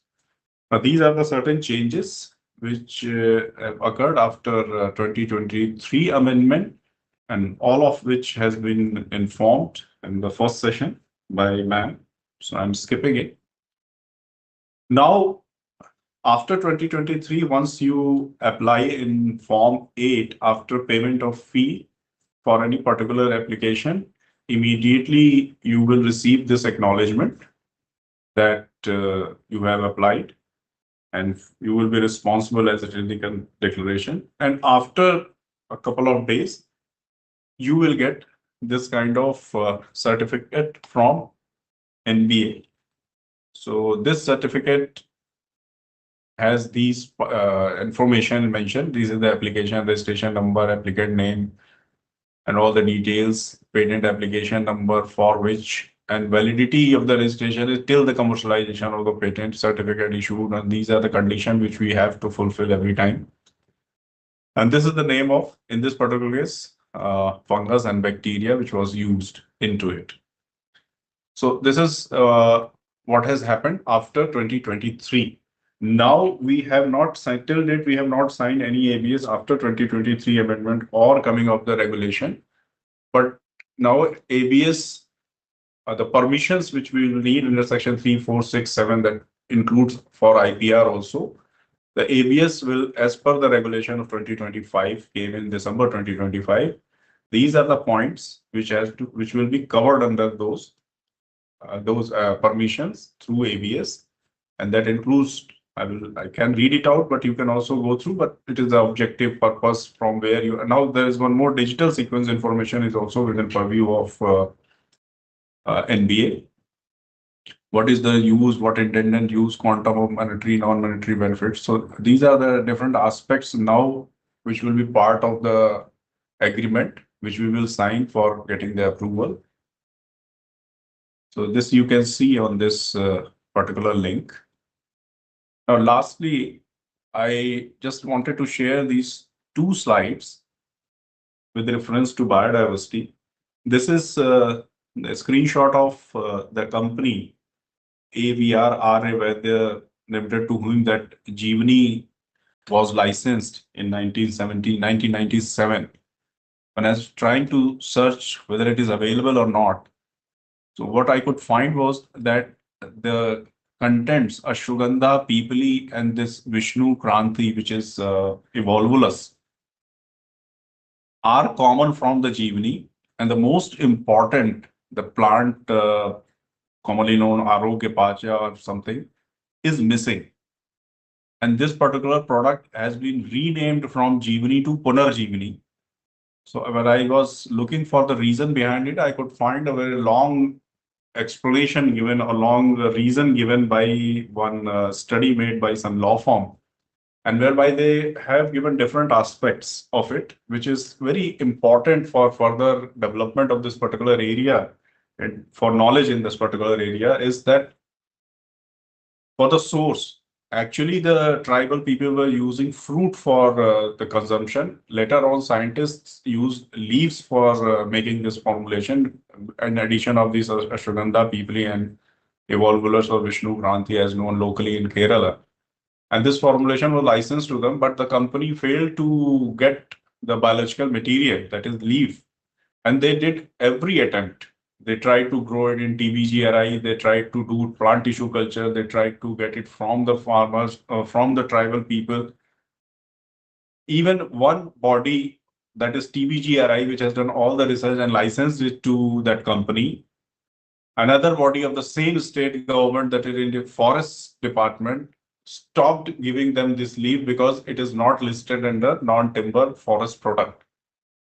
So this company had complained that your one body is giving license for making it, the other body of the same same government is stopping it getting from the raw material. Then they tried to do what you call license cultivation. They tried to grow it within the community.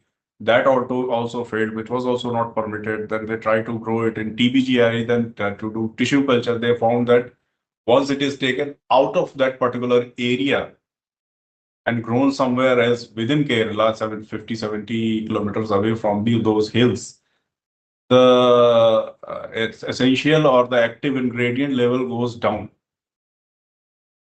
And forest department is not permitting for collection. It will lead to eradication of that particular plant or will become threatened. So this is one aspect I just wanted my all the colleagues across CSIR to think over it and probably take up some research over it, how to tackle such situation. Then the romanticism associated with the traditional knowledge, everything traditional is good. So what example I shown you or discussed with you regarding Hoodia. Now this is a report about it by Thomas Brendler on his book Rise and Fall of Hoodia. And what it has reported is that there was a lot of marketing hue and cry for seizing the business opportunity for, because it was considered that it will be a wonder drug for reducing weight. But all the hype has gone away and it was found that this is not working as intended for the market. So these are the two examples which I could find from it, which gave me a thought that actually what is the missing link between the social, the way they have kept it for centuries, and when it has to go to market. So there is a lot of work to be done in between for taking this knowledge to market through IP or through commercialization. So not necessarily everything which is good at the level of traditional art become excellent at the level of commercialization. So this was something which I wanted to share with you all. So thank Thank you very much. So if you have anything to ask, discuss, I will be happy to do so. I will be taking a Q&A. So if any questions from the audience, please ask. So till such time that somebody else raises hand, I'll take the opportunity.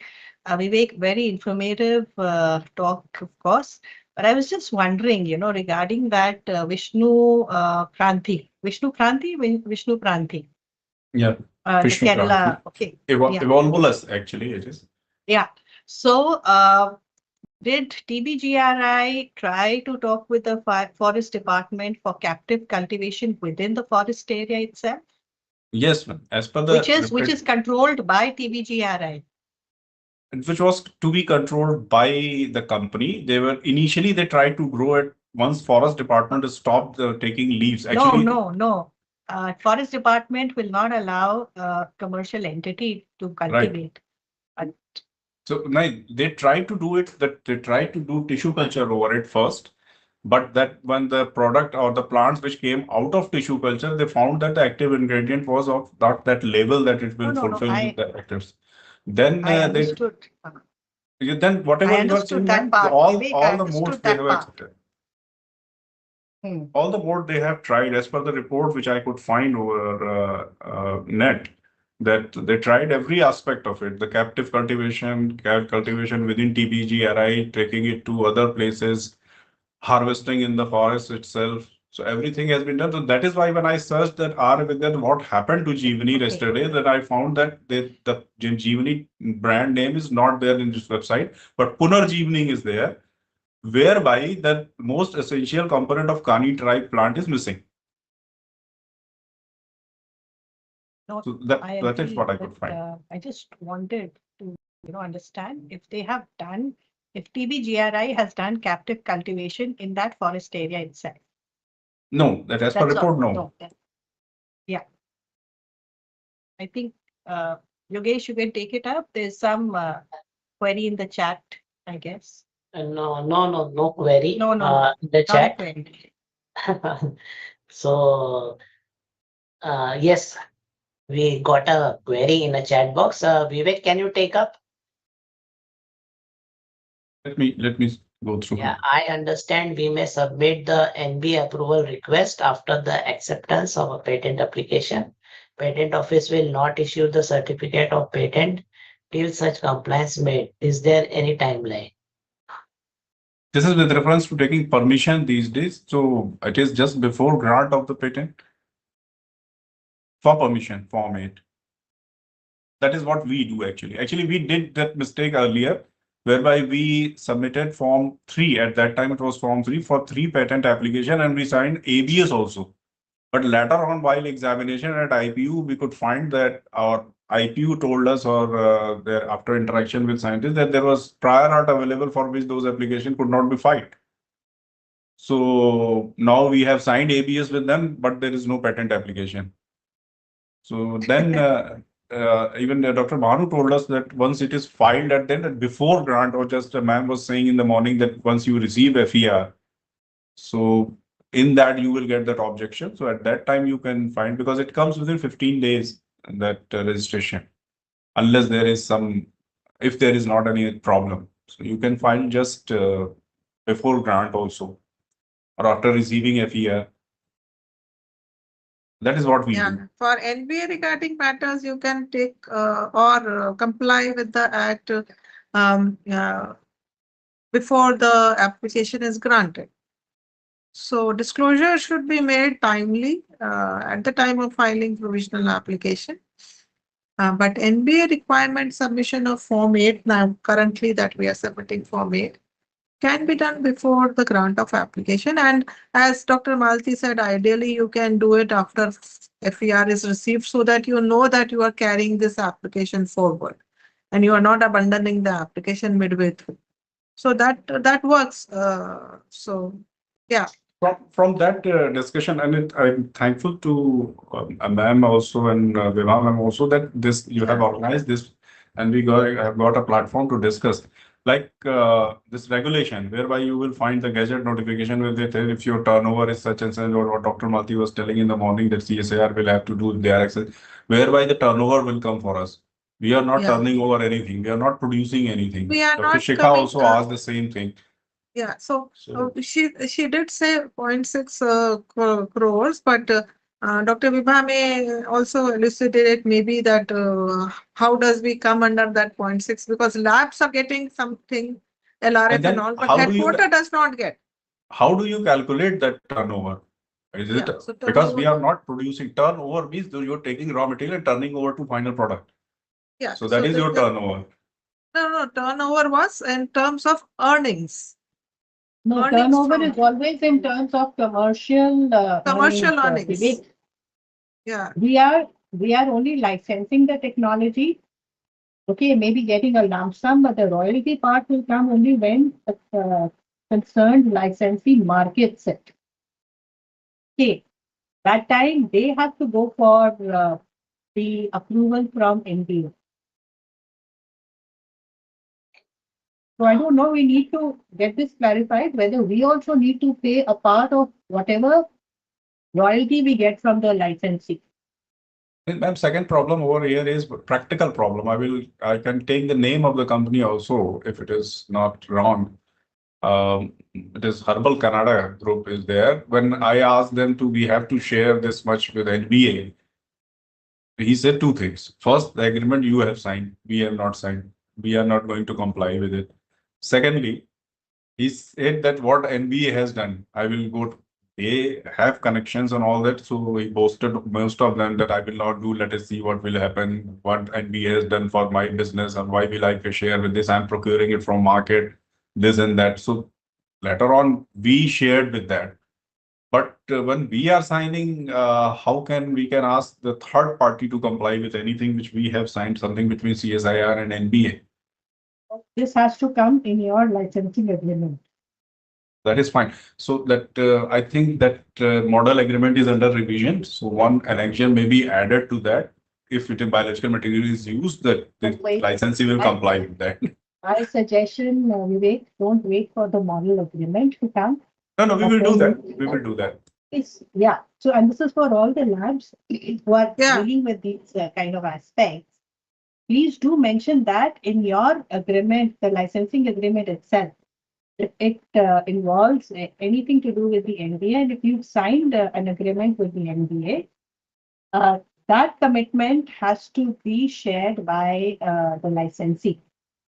So they have to be made aware that there is this commitment that was made for this particular product. Okay. there is one more thing I would like to add is, if we are signing an APS agreement, we are uh, have to comply with whatever we have signed. If a commercial party, and further, we do not sign on behalf of the commercial party. We agree that whatever we have earned, we will share whatever percentage, 2%, 1%, 3%, whatever we have committed. Now, the commercial party will take registration for selling the products, under Civil Act, and they will have to register, and any non-compliance on NBA issues will be taken up by NBA against them. So So there even are if several non-monetary commitments also. if There are non-monetary there. commitments are there, whatever we have agreed to in Like ABS, they will, we try they to will. comply with them. But No, whatever the non-monetary commitment there. we cannot agree on behalf of the Just commercial. I can recall one non-monetary commitment is that the licensee or the person who is signing ABS will use biological material from India, will conserve it, will do sustainable utilization. All this means you have to support farmers and take it. You cannot import if it is available in India.